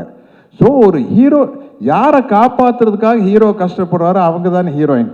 அப்படி பார்த்தா இந்த படத்தில் நான் தான் ஹீரோயின், என்னை காப்பாற்றுறதுக்காகத்தானே பவன். ஜோதி கரெக்டா அவுட்லைன் சொல்லிட்டேன்னு தப்பாக நினைக்காதீங்க. இந்த படத்தில் பவர் ஸ்டார் பவன் கல்யாணுக்கு நான் தான் ஹீரோயின், அவர் என்னை காப்பாற்றுறதுக்காக தான் வராரு. இந்த படத்தினுடைய எவ்வளோ கஷ்டமே என்னை காப்பாற்றுறதுக்காக நடக்கிறது தான். அதனால் இப்படி ஒரு பிரம்மாண்டமான படத்தில் நான் ஹீரோயினாக நடித்ததை பற்றி ரொம்ப பெருமைப்படுறேன். அடுத்த பார்ட் 2 எடுக்கல கிரவாணி சார், சினிமாவில் என்னென்னமோ போயிட்டு வந்துட்டோம். இருந்தாலும் உங்கள் சாங்கை நான் பாடிட்டேன். பாகுபலி 2ல் வந்து நானே இதே மாதிரி டேப் அடிச்சுட்டு ஒரு 4 பிட்டு பாடிட்டேன். பார்ட் 2 பண்ணையில் கொஞ்சம் அதை மனசில் வச்சுட்டு எனக்கு நாசர் சாருக்கு ஒரு நல்ல ஒரு அருமையான சாங் போட்டுருவீங்க. ஷோபி மாஸ்டரும் பார்த்துக்கிட்டே இருக்காங்க சார். எதுங்க? ஷோபி மாஸ்டரும் பார்த்துக்கிட்டே இருக்காங்க. அது வீரமல்லு 2ல வந்து உங்களை வச்சு சிறப்பாக ஏதாவது. ஆமாம் நிச்சயமா. மனோஜ் இல்லை நாங்கள் ஆடிடுவோம், நாங்கள் டான்ஸ் ஆடிடுவோம். நாங்கள் அதை எதுக்குமே கூச்சப்படாத ஆளுக்கு தானே. பரதநாட்டியம் ஆடணுமா, வஞ்சிக்கோட்டை வாலிபன் வேணுமா உங்களுக்கு, வைஜெயந்தி மாலா 10 மணி 2 பேரும் ஓகேன்றோம். என்ன சார் அது மாதிரி விஷயங்கள். கேமரா கூச்சமே இல்லாத ஆட்கள் நாங்கள். அப்படி இருந்தால் தான் சினிமாவில் வந்து எந்த கேரக்டர் கொடுத்தாலும் நடிக்க முடியும். இப்படிப்பட்ட ஒரு சிறப்பான படத்தில் நானும் இருக்கிறேன் அப்படிங்கிறது எனக்கு ரொம்ப மகிழ்ச்சியான பெருமையான விஷயம். ரத்ன சாருடைய நல்ல மனசுக்கும் ஜோதியினுடைய நல்ல உழைப்புக்கும் இந்த படம் வந்து மாபெரும் வெற்றி அடையும் என்று நம்பி வாழ்த்துகிறேன். வணக்கம். ரொம்ப ரொம்ப நன்றி சார். సార్ ఒక చిన్న రిక్వెస్ట్ సార్, మీ ఇద్దరి కాంబినేషన్ అంటే మాకు చాలా పిచ్చి. సో మీ ఇద్దరు కలిసి కళ్యాణ్ గారి సిగ్నేచర్ ఒకటి ఇలా అంటే చూడాలని అనుకుంటున్నాం మేమందరం కూడా. ప్లీజ్ டிரான்ஸ்லேட் பண்ணுங்க. நம்ம 2 பேரில் நீங்கள் மட்டும் அவங்களுடைய இங்கே இருக்கீங்களா? ஸோ அதனால் நீங்களோட இதில் வந்து பவன் கல்யாண் ஸ்டார் வந்து பவர் ஸ்டார் வந்து ஒரு ஸ்டைல் இப்படி பண்ணியிருக்காரு. அதை நீங்க பண்ண முடியுமான்னு கேட்குறாங்க. ఇద్దరు చేయాలి. ఇద్దరు ఇక్కడ వాళ్ళు మాత్రం ఉండాలి కాదు సార్, ఇద్దరు చేస్తే బాగుంటుంది. Ready 3, 2, 1 go. వీడు 6 అడుగుల bullet. Thank you so much sir, thank you so much. நாங்கள் இங்கிருந்து ஆரம்பிச்சிருக்கிறோம்ல, நாங்கள் அங்கிருந்து ஸ்டார்ட் ஆன ஆளுங்க, அதனால ஈஸியாக பண்ணிடுவோம். ரொம்ப ரொம்ப நன்றி சார். ரொம்ப மகிழ்ச்சி நீங்கள் இந்த ஃபோர்த் சிங்கிளுக்கு வந்து இவ்வளோ கலகலப்பாக இவ்வளோ நிகழ்ச்சியோட இந்த படத்தை கொண்டு போய் சேர்க்கணும் அப்படிங்கிற ஒரு பெரிய ஆர்வம் உங்களுக்கு இருக்கிறது எங்களுக்கு ரொம்ப ரொம்ப மகிழ்ச்சி சார். ரொம்ப நன்றி. ஒரே ஒரு இன்சிடென்ட் சொல்லி சார் ப்ளீஸ். திடீர்னு இது தோணுச்சு. நாங்கள் ஒரு சீனுக்காக தயாராகிட்டு இருந்தோம், ரத்னம் சாருங்க சீனுக்காக தயாராகிட்டு இருந்தோம். நாங்கள்லாம் அவங்க சகாக்கள், நான், சுனில், மற்றவங்கெல்லாம் 4 பேர் உட்காந்து கல் சாப்பிட்டுட்டு இருப்போம். அப்புறம் வந்து பவர் ஸ்டார் வருவார். வந்து அவர் எங்ககிட்ட ஒரு வார்த்தை சொல்லுவார். அது சின்ன சீன் தான், அவ்வளோதான், அங்கேருந்து போயிடும். அவர் வந்ததே 2 மணி நேரம் அந்த ஆஃபீஸ்லேருந்து வந்து ஒரு அரை மணி நேரம் டிஸ்கஷன் நடக்குது. சார் என்ன சார், சுனில் வேற போகணும், நான் வேற போகணும், என்ன போகணும்னா அவர் பாருங்கள் ஒரு பப்ளிக்கோட இமேஜ் எப்படி இருக்கணும்னு. உண்மையான டைலாக் என்னன்னா, டேய் நீங்கள் என்னடா இங்கே வந்து கல் குடிச்சிட்ருக்கீங்க, நீங்கள் அங்கே வாங்க, நல்ல சரக்கெல்லாம் கிடைக்கும் அப்படின்றது தான் டைலாகு. அவர் கூட போகணும் நாங்கள். அவர் அந்த டைலாகை சொல்ல மாட்டேன்ட்டார், சொல்லவே மாட்டேன்ட்டேன். சார் ஏன் சார் இந்த டைலாக் இல்லை, நான் வந்து இப்போ வந்து நான் ஒரு பப்ளிக் ஃபிகர், ஒரு லீடராக இருக்கேன். நான் நீங்கள் சாப்பிட்ற கல்லை விட எனக்கு நல்ல சரக்கு எனக்கு தெரியும்னா நான் குடிச்சிருப்பேன்னு அர்த்தமாகுது. ஸோ அதனால் நான் சொல்ல மாட்டேன்னு சொன்னார். அதுக்கப்புறம் அதை எடுத்துகிட்டு நம்ம படம் எடுத்தோம். ஸோ பப்ளிக் இமேஜ்ன்றது என்னன்றது வந்து திடீர்னு ஞாபகம் வச்சு சம்மந்தம் இருக்கலான்னு தெரியல. Okay, all the best. சமூக பொறுப்போடு இந்த படம். அனைவருக்கும் என்னுடைய பணிவான வணக்கம். இந்த படத்துக்கு கதை திரைக்கதையில் ஜோதி கூட நான் ஒர்க் பண்ணியிருக்கேன். ஒரு 5 years ட்ராவல் இது. ஹரிஹர வீரமல்லு இந்த தலைப்பே இந்த படத்தை சொல்லும். ஹரிஹரன் வீரமல்லு, அதாவது படைத்தல், காத்தல், அழித்தல். இது ஒரு பொருளை காக்கிறதுக்காக ஒரு மனிதனுடைய போராட்டம். அது எதை காப்பாற்றுறதுன்னா நம்முடைய கல்ச்சர், நம்மளுடைய பாரம்பரியம். இது ஒரு தொடர் ஓட்டம், ஒரு இடத்துல இருந்து இன்னொரு இடத்துக்கு கொண்டு போய் அதை கொடுக்கறது. அதுதான் இந்த வீரமல்லுவனுடைய கதாபாத்திரம். அதுக்கு பல இடைஞ்சல்கள், பல போராட்டங்கள், அத்தனையும் மீறி கொண்டு போய் அவர் சேர்க்கறது தான் இந்த ஹரிஹர வீரமல்லு.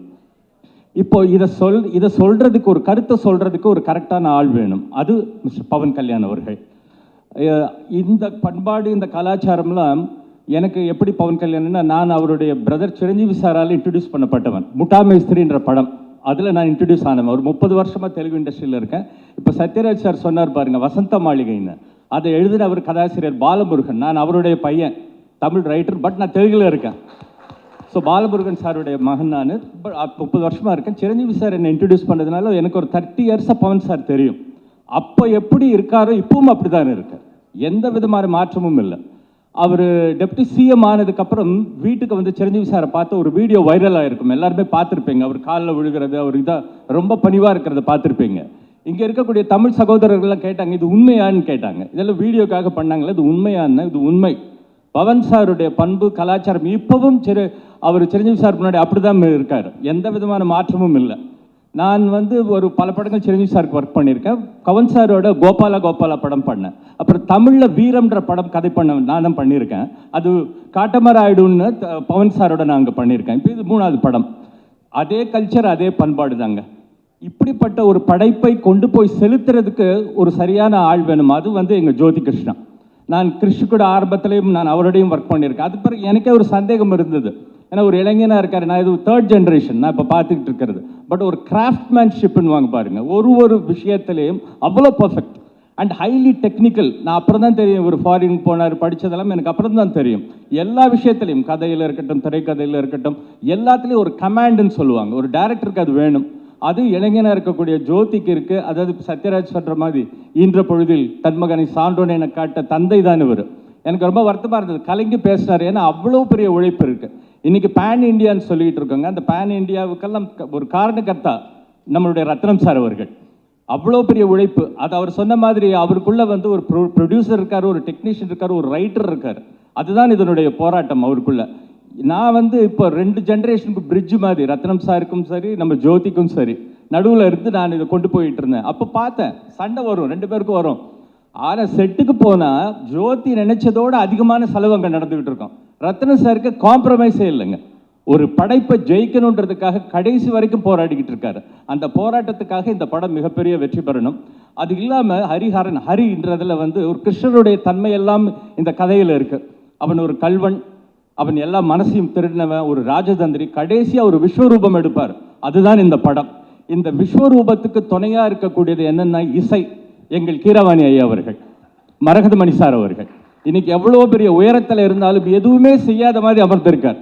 இப்படி ஒரு பணி நானும் ஆரம்ப காலத்தில் பவித்ர பந்தம்லாம் அவரோட தான் ஒர்க் பண்ணியிருக்கேன். எனக்கும் அவரோட ட்ராவல் இருக்குது. சுப்பராஜ் குடும்பம், ராஜ்குமார் சாருக்கு ஒர்க் பண்ணியிருக்கேன். நல்ல நல்ல படைப்புகள் ஒர்க் பண்ணியிருக்கேன். இதில் நீங்கள் ஒரு பெரிய அம்சத்தை பார்க்கலாம். எப்படி கண்ணன் கையில் புல்லாங்குழல் இருக்கும் அந்த நாதத்தையும் பார்க்கலாம். போரில் அந்த சங்க நாதம் ஒழிக்கும் பாருங்க, அதையும் பார்க்கலாம்.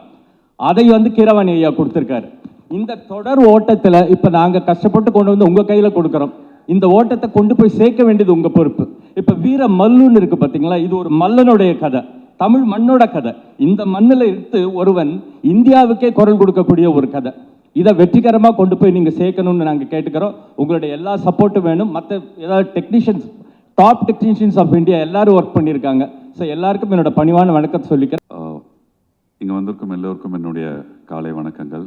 பத்திரிகை அன்பர்களுக்கும், Sathyaraj sir, K S Ravikumar sir, Keeravani sir and everyone, KR sir. ஜோதியோட நான் ஊழலன்னு ஒரு படம் பண்ணேன். ஸோ அந்த படம் பண்ணும்பொழுது that was a remake of a Telugu film, if I am right. I knew the glimpses of this young man. அதுக்கப்புறம் I think it got released and time was going on and Ratnam சாருக்கு எனக்கும் என்னன்னா, என்னை தெலுங்குல இன்னைக்கு தெலுங்கு ஆடியன்ஸ் என்னை டக்குன்னு என்னை கண்டுபிடிச்சிடுறாங்கன்னா அது பிரேமலேகா. திகிலு படுக்கிறா சகோதரான்ற பாட்டு நம்ம காதல் கோட்டையை ஒரு ஐ திங்க் ஒரு 1 day நம்ம ஷூட் பண்ணோம்னு நினைக்கிறேன் சார், அருணாச்சலம் ஸ்டூடியோவில். தெலுங்கு அந்த பேரெல்லாம் போட்டு அந்த சாங் எடுத்து இன்னைக்கு நான் ஆந்திரா போனாலும் என்னை அந்த பாட்டை வச்சு தான் என்னை ஐடென்டிஃபை பண்ணிக்கிறாங்க. So that journey was going on and కలకట్టాలో இருக்கும்போது எனக்கு ஒரு ఫోన్ வருது రత్నం సార్ గిట్టంది, ఈ మరి జ్యోతి ఒక పటం చేస్తున్నారు, can you come to Vijayawada.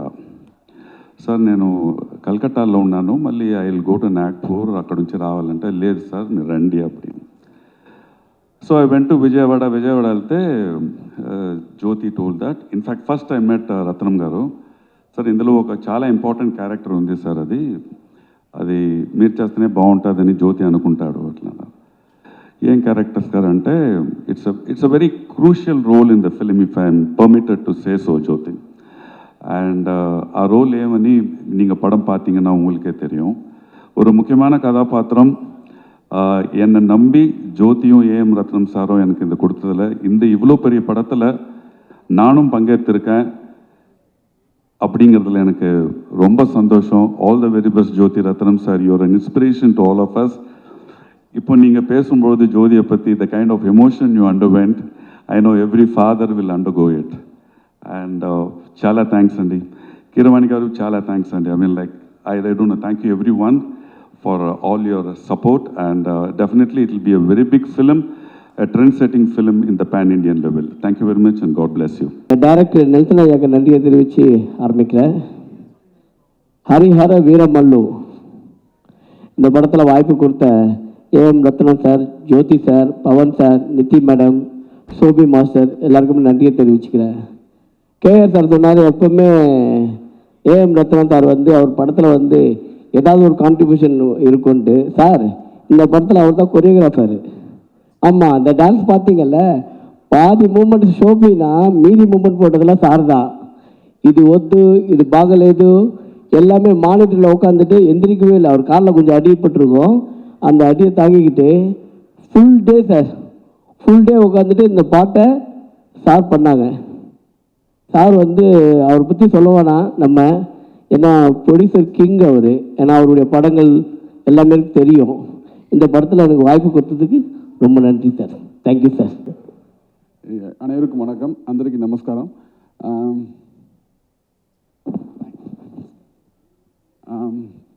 இந்த படத்தில் ஒர்க் பண்ணது ரொம்ப சந்தோஷமாகவும் பெருமையாக ஃபீல் பண்ணுறேன். சார் எப்படின்னா, இப்போ சொன்னாங்க இல்லையா, நிறைய சாருக்கு உண்மையாலே அவர் கொடுக்குற பில்டப்பில் உண்மை தான். ஏன்னா அவ்வளோ ஹிட்ஸு, எவ்வளோ பெரிய படம் பண்ணியிருக்காரு, எத்தனை படத்தில் நான் அசிஸ்டண்டாக ஒர்க் பண்ணியிருக்கேன் எனக்கு தெரியும்.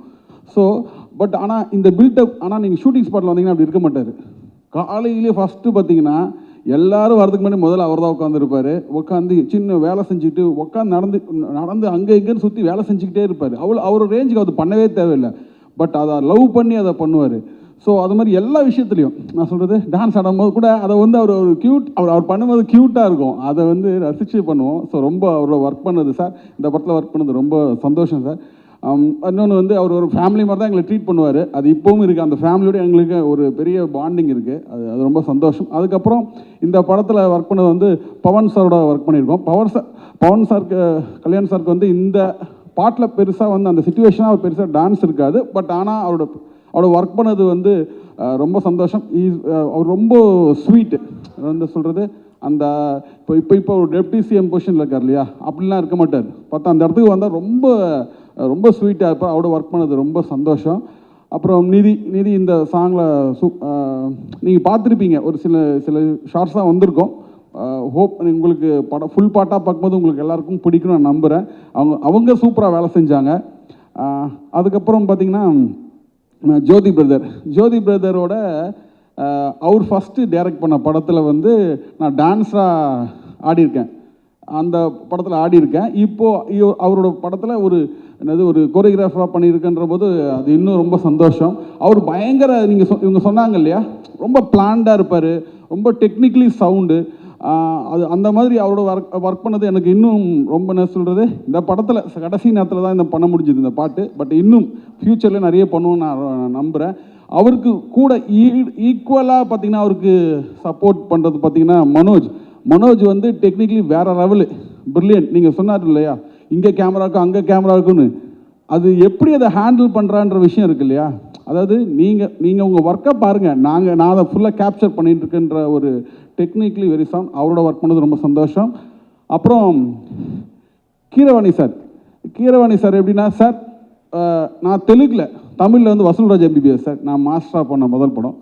ஆனால் தெலுங்கில் நான் ஃபஸ்ட்டு ஒர்க் பண்ண படம் வந்து உங்கள் படம் தான் சார். இது வந்து ராகவேந்திரா சாரோட படம். இது அல்லரி புல்லோட அட்டக்க மீது அந்த சாங் தான் சார் நான் ஃபஸ்ட்டு கோரியோகிராஃப் தெலுங்கில் பண்ணது. அதை பார்த்துட்டு நீங்கள் வந்து ராஜ்மௌலி சார்கிட்ட என்னை பற்றி ரெக்கமெண்ட் பண்ணி, அது உங்களுக்கு ஞாபகமான்னு தெரியல, ரொம்ப வருஷத்துக்கு முன்னாடி அதை பண்ணி அப்புறம் சத்ரபதினு ஒரு படம் கூட நான் பண்ணேன் சார் அந்த படம். அதுக்கப்புறம் ஸோ உங்களோட ஒர்க் பண்ணது வந்து சார், நான் உங்களை பற்றி உங்கள் மியூசிக் எப்படி இருக்குன்னு சொல்ல தேவையில்லை, அவ்வளோ ஸ்வீட்டாக இருக்கும். ரொம்ப என்ன சொல்கிறது, அதில் ஒர்க் பண்ணது ரொம்ப சந்தோஷம் சார். எனக்கு உங்களோட ஒர்க் பண்ணது ரொம்ப சந்தோஷம். அப்புறம் வந்து வேறு யாராச்சும் விட்டு என்னை மட்டும்தான் விட்டுருக்கீங்க. இல்லை அதே மாதிரி சார் எல்லாரோடையும் சார் எல்லாருக்கும் வணக்கம். உங்களுக்குலாம் இல்லை சார், சத்யராஜ் சார் வந்திருக்காரு, நாசர் சார் வந்திருக்காரு, எல்லோரும். அதுக்கப்புறம் எல்லாருக்கும் வணக்கம். உங்களெல்லாம் மீட் பண்ணுது KR சார், அப்புறம் ரவிக்குமார் சார் கிளம்பிட்டாருன்னு நினைக்கிறேன். எல்லாரையும் பார்த்து இங்கே இந்த மாதிரி சந்தர்ப்பத்தில் பார்த்து ரொம்ப சந்தோஷம்.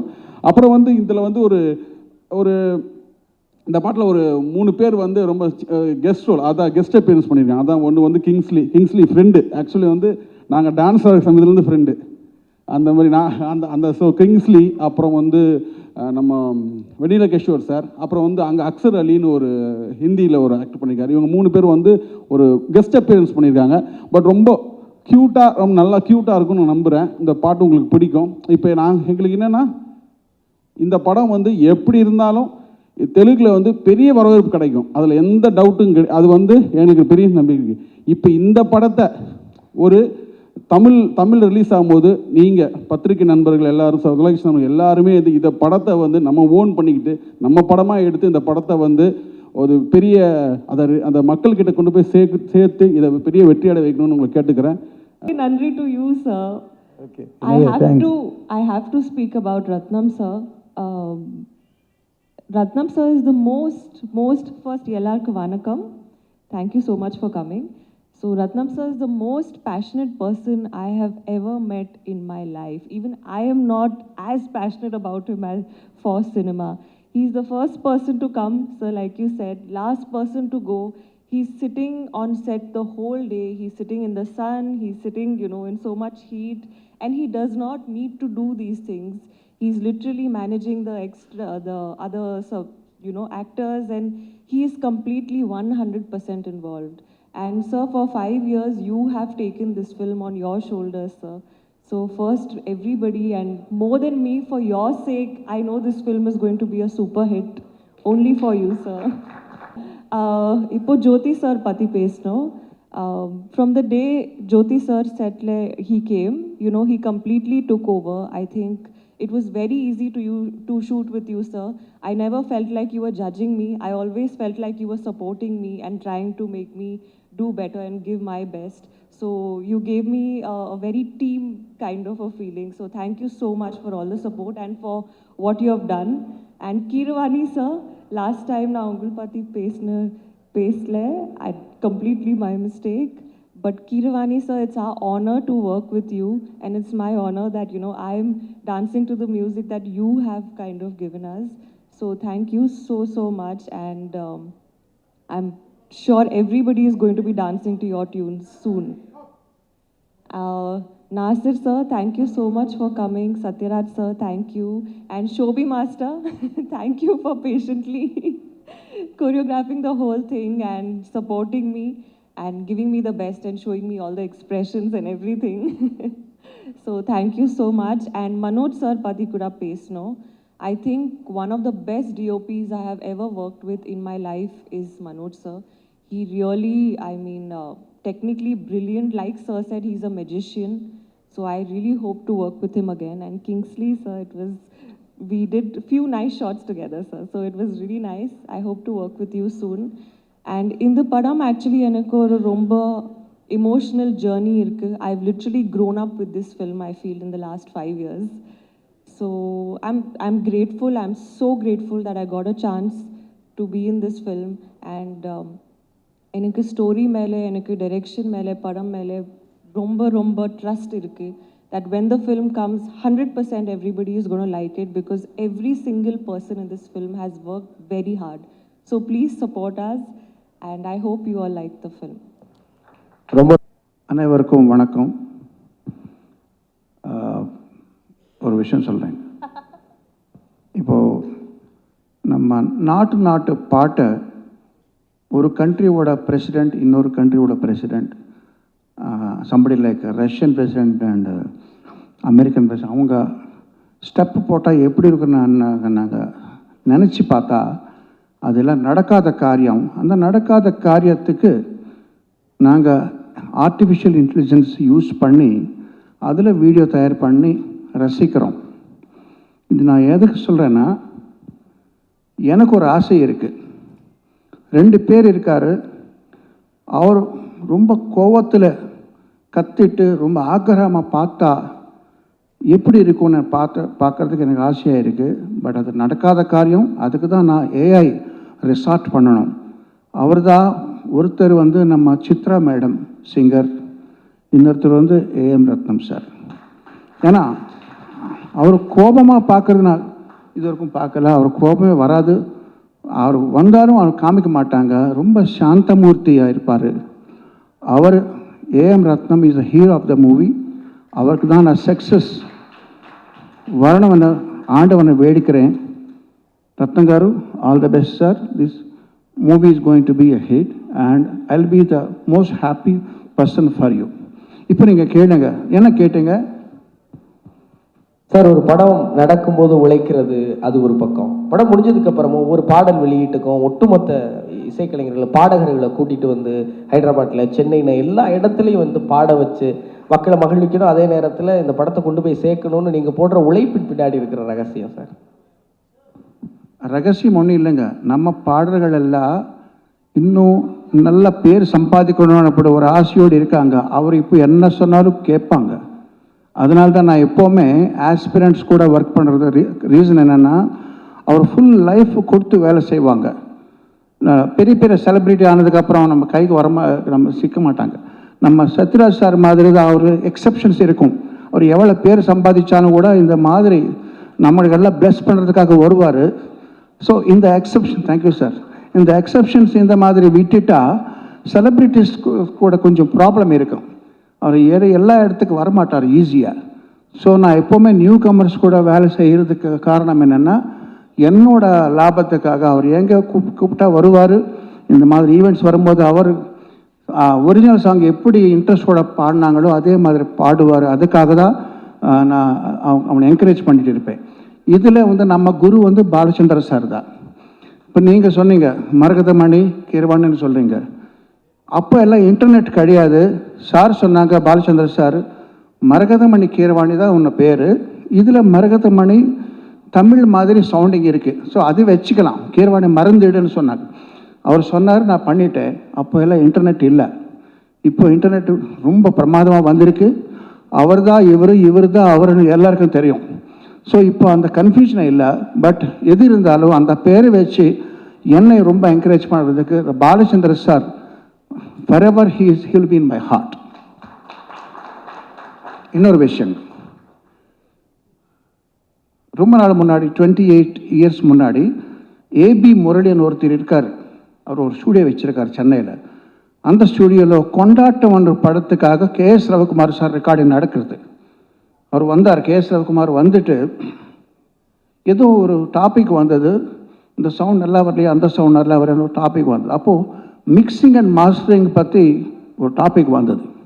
அவர் சொன்னார், ரீசெண்டாக நான் ஒரு ஆல்பம் வந்து லண்டன் அனுப்பினோம், நல்லா மிக்சிங் பண்ணி அனுப்பலைங்களே. ஏன்னா லண்டன் என்ன பெரிய பேர் தானே. நான் நிறைய பேர் லண்டன், கனடா, இங்கெல்லாம் யூஎஸ்க்கு போய் மிக்சிங் அண்ட் மாஸ்டரிங் பண்ணுவாங்க. நம்ம ஊரில் ரெக்கார்ட் பண்ணுவார் சென்னையில், அங்கே வந்து மிக்சிங் பண்ணுவார். அந்த ஆல்பம் எடுத்துகிட்டு வந்தால் எல்லாம் பிளாண்ட் ஆகிருக்கு, ஒன்றுமே சத்தம் வரலையே, சத்தம் வர வேண்டிய இடத்துல சத்தம் வரலையே. அவர் சொன்னார், 5 ஸ்டார் ஹோட்டலில் எது சாப்பிட்டாலும் ஒரு மாதிரி இருக்கும், பிளாண்ட் ஆகிருக்கும். ஏன்னா அங்கே ஃபாரினர்ஸ் வருவார், அவங்களுக்கு ஏற்ற மாதிரி தான் அவர் பண்ணுவார். அதில் நம்ம ஸ்ட்ரீட் ஃபுட்டு பாருங்கள், எவ்வளோ உப்பு காரம் நல்லா இருக்கும், அந்த மாதிரி தான் வேணும். அப்போ அவர் நம்ம கல்சோன் மேலே வந்து இப்படி காமிச்சார். எக்ஸாம்பிள், நீங்கள் ஒரு பீட் கொடுக்குறீங்க, டிக்கு டிக்கு சக் டிக்கு டிக்கு டிக்கு சக் டிக்கு டிக்கு டிக்கு சா, அப்படி ஒரு பீட் வரணும். அது அவங்க எல்லாம் ஃப்ளாட் பண்ணிவிட்டு அங்கே ரெட் பல்ப் எரியுது, அது அப்படி டெக்னிக்கலாக பண்ணக்கூடாது. இங்கே வந்து வெடிக்குது, இங்கே ஸ்பீக்கர் போயிடும், அப்படியெல்லாம் நினச்சி அவர் ஃப்ளாட் பண்ணிடுறாரு. அப்படி பண்ணக்கூடாது சொல்லி அவர் கன்சோல் மேலே கை வச்சு காமிச்சார் ரவிக்குமார். டிக்கு டிக்கு சக்கு டிக்கு டிக்கு சா இப்படி பண்ணுறாரு. அந்த ஃபேடரை வந்து மேலே தூக்குறாரு, அது உடஞ்சி போயிடுமோன்னு பயம் வருது. பட் அப்படி பண்ணாதான் நமக்கெல்லாம் நம்ம எஃபெக்டே வரும்னு சொல்கிறாரு. ஸோ அந்த எஃபெக்ட்டு இந்த படத்தில் நான் கொடுத்துருக்கேன். ஏன்னா இவர் பவர் ஸ்டார் பவன் கல்யாண் சொல்லுவார், அந்த பவர் வெளியில் வரணும்னா அந்த மாதிரி மிக்சிங் பண்ணாதான். நமக்கு எல்லாம் டெக்னிக்காலிட்டி பார்க்கக்கூடாது, அதெல்லாம் வேறு விஷயம். நமக்கு இங்கே பவர் தான் வேணும், ஓன்லி பவர், அந்த எஃபெக்ட் தான் வேணும். அந்த எண்ணத்தோடு நான் ஒர்க் பண்ண படம் இது. முக்கியமான விஷயம் என்னென்னா, நான் நல்லா பண்ணேன் சொல்கிறார். நல்லா பண்ணுறது ஒரு விஷயம், நல்லா பண்ண விடுறது ஒரு விஷயம். ஸோ அதுதான் டைரக்டர். ஒரு கை நல்லா பண்ணுறது, நல்லா பண்ண விடுறது இன்னொரு கை, 2 கை சேர்த்தா தான் கைத்தட்டல் வரும், சத்தமே வரும். Jyothi, thank you for allowing me to do whatever I wanted to do.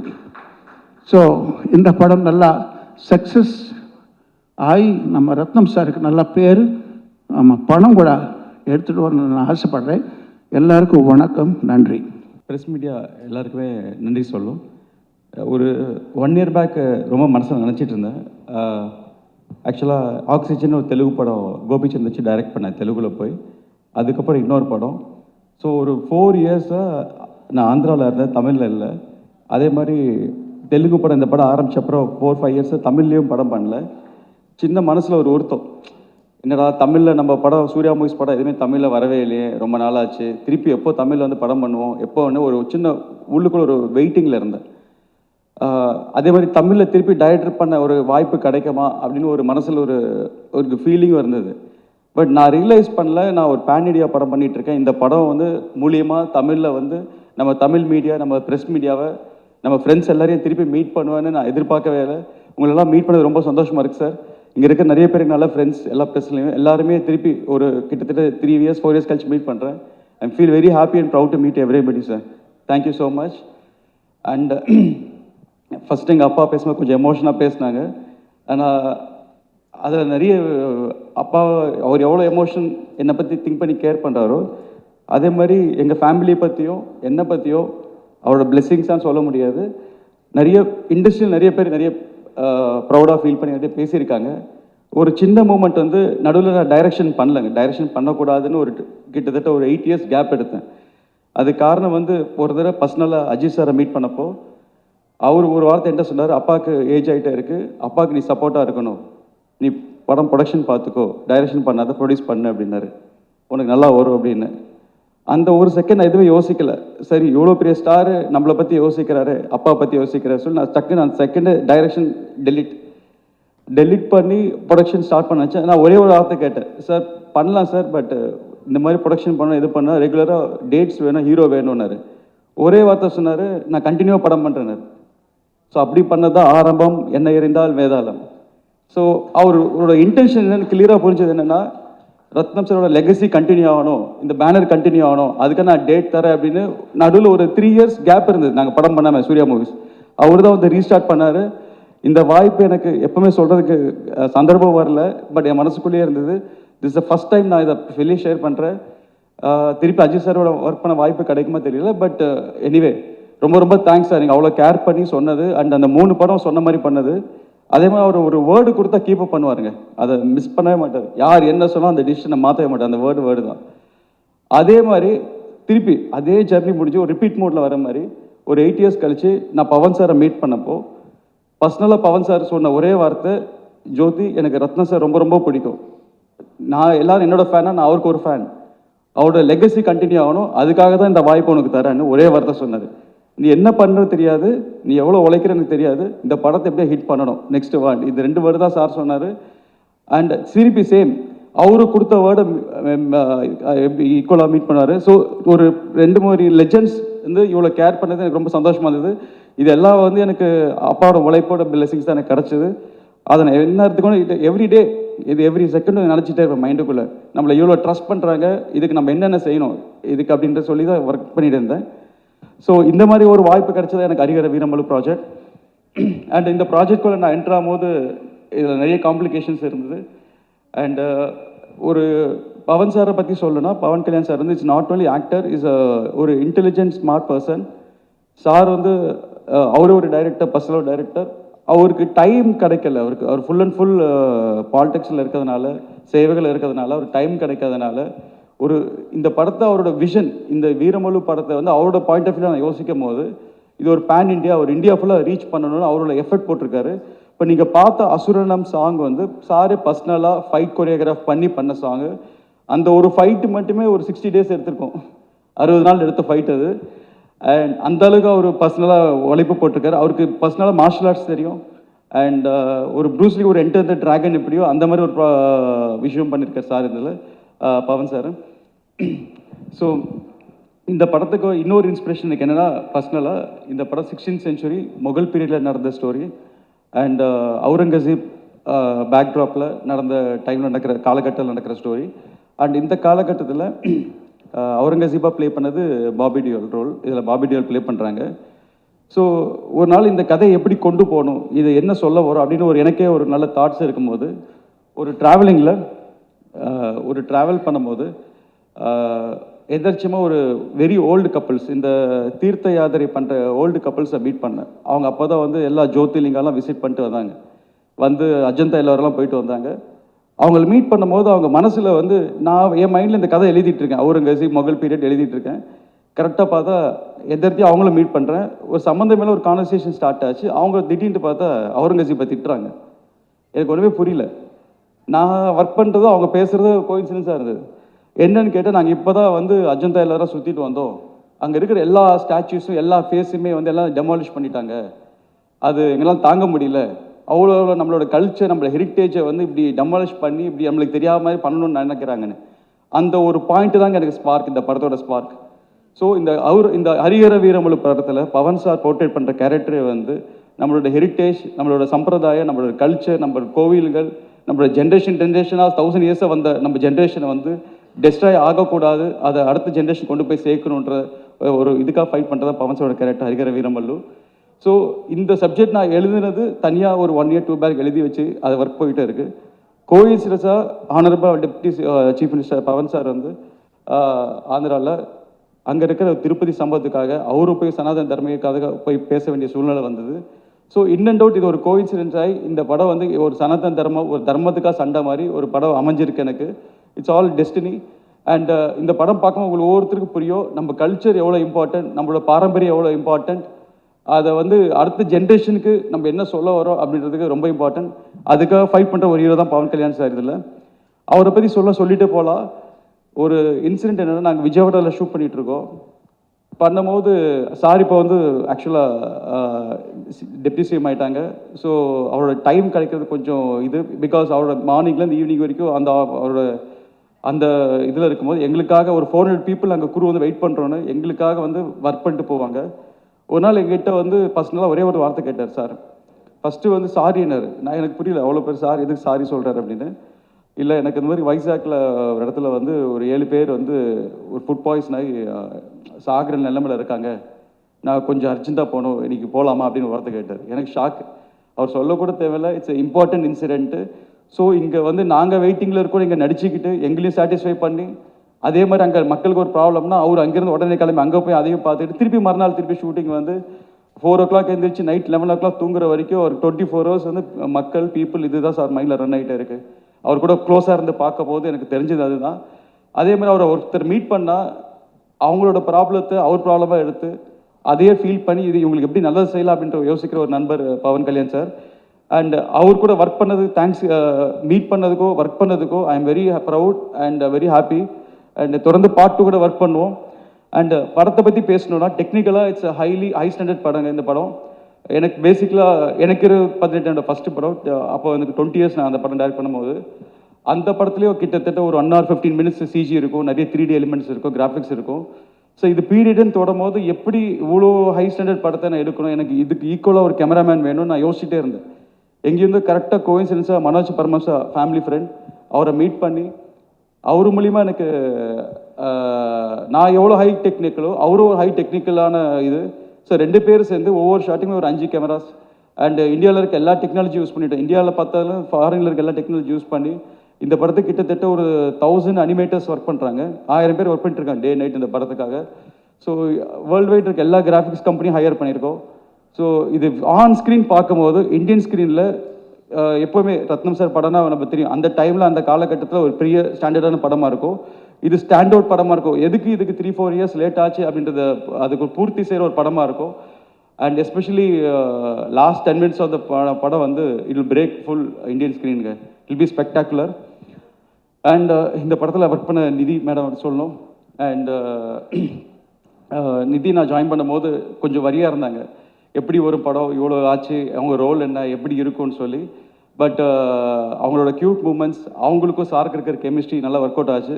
ஒரு சின்ன இன்சிடென்ட், நிதிக்கு வந்து நான் ஒரு சீன் சொல்லிட்டு போனேன், இப்படி பண்ணணும் அப்படின்னு டைலாக்லாம் சொன்னேன். அண்ட் பவன் சார் பண்ணும்போது அதை இம்ப்ரவைஸ் பண்ணி டேக்கில் அவர் இம்ப்ரவைஸ் பண்ணி டக்குன்னு ஒரிஜினல் லைஃப் எடுத்து கழுத்தில் வச்சுட்டேன். அவங்க ஒரு செகண்ட் பேனிக்காய் நான் எங்கே நல்ல ஷார்ட் போயிட்டுருக்கு, இவங்க எங்கே ஸ்டாப் பண்ணிட்டு பயந்துகிட்டே இருந்தேன். அவங்க அப்படியே மேனேஜ் பண்ணி நடிச்சிட்டாங்க அதை இது பண்ணி. பட் அவங்களோட ரியல் பேனிக்கு ரியல் எமோஷன் ஸ்க்ரீனில் நல்லா ஒர்க் அவுட் ஆச்சு. ஸோ அந்த மூமெண்ட்டை ரீப்ளே பண்ணும்போது தான் எனக்கு சிரிப்பு வந்துகிட்டே இருக்கும். அந்த ஷார்ட் எடிட்டிங்கில் பார்க்கும்போது சிரிப்பு வந்துகிட்டே இருக்கும். ஓ, இந்த இடத்துல ரியல் கற்று ரியலாகவே பயந்துட்டாங்க இவங்க அப்படின்னு. ஸோ அந்த மாதிரி spontaneous acting. And choreographer Shobi master வந்து எனக்கு அவங்க ஒய்ஃப் லலிதா மாஸ்டர் ரொம்ப ஃப்ரெண்டு. ஸோ ராஜசன் சார் அஸ்கா சாங் பண்ணும்போது அப்போது கடைசியில் ரோல் ஆடிட்டு இருப்பார். அப்போது சார் அவர் ராஜு சார் ரொம்ப திட்டிகிட்டு இருப்பார் அவரை, ஷோபி இந்த மாதிரி முதல்ல நல்லா சீக்கிரமெல்லாம் ஒரு 2 படத்தில் கொரியோகிராஃப் ஆக முடியாது அப்படின்னு.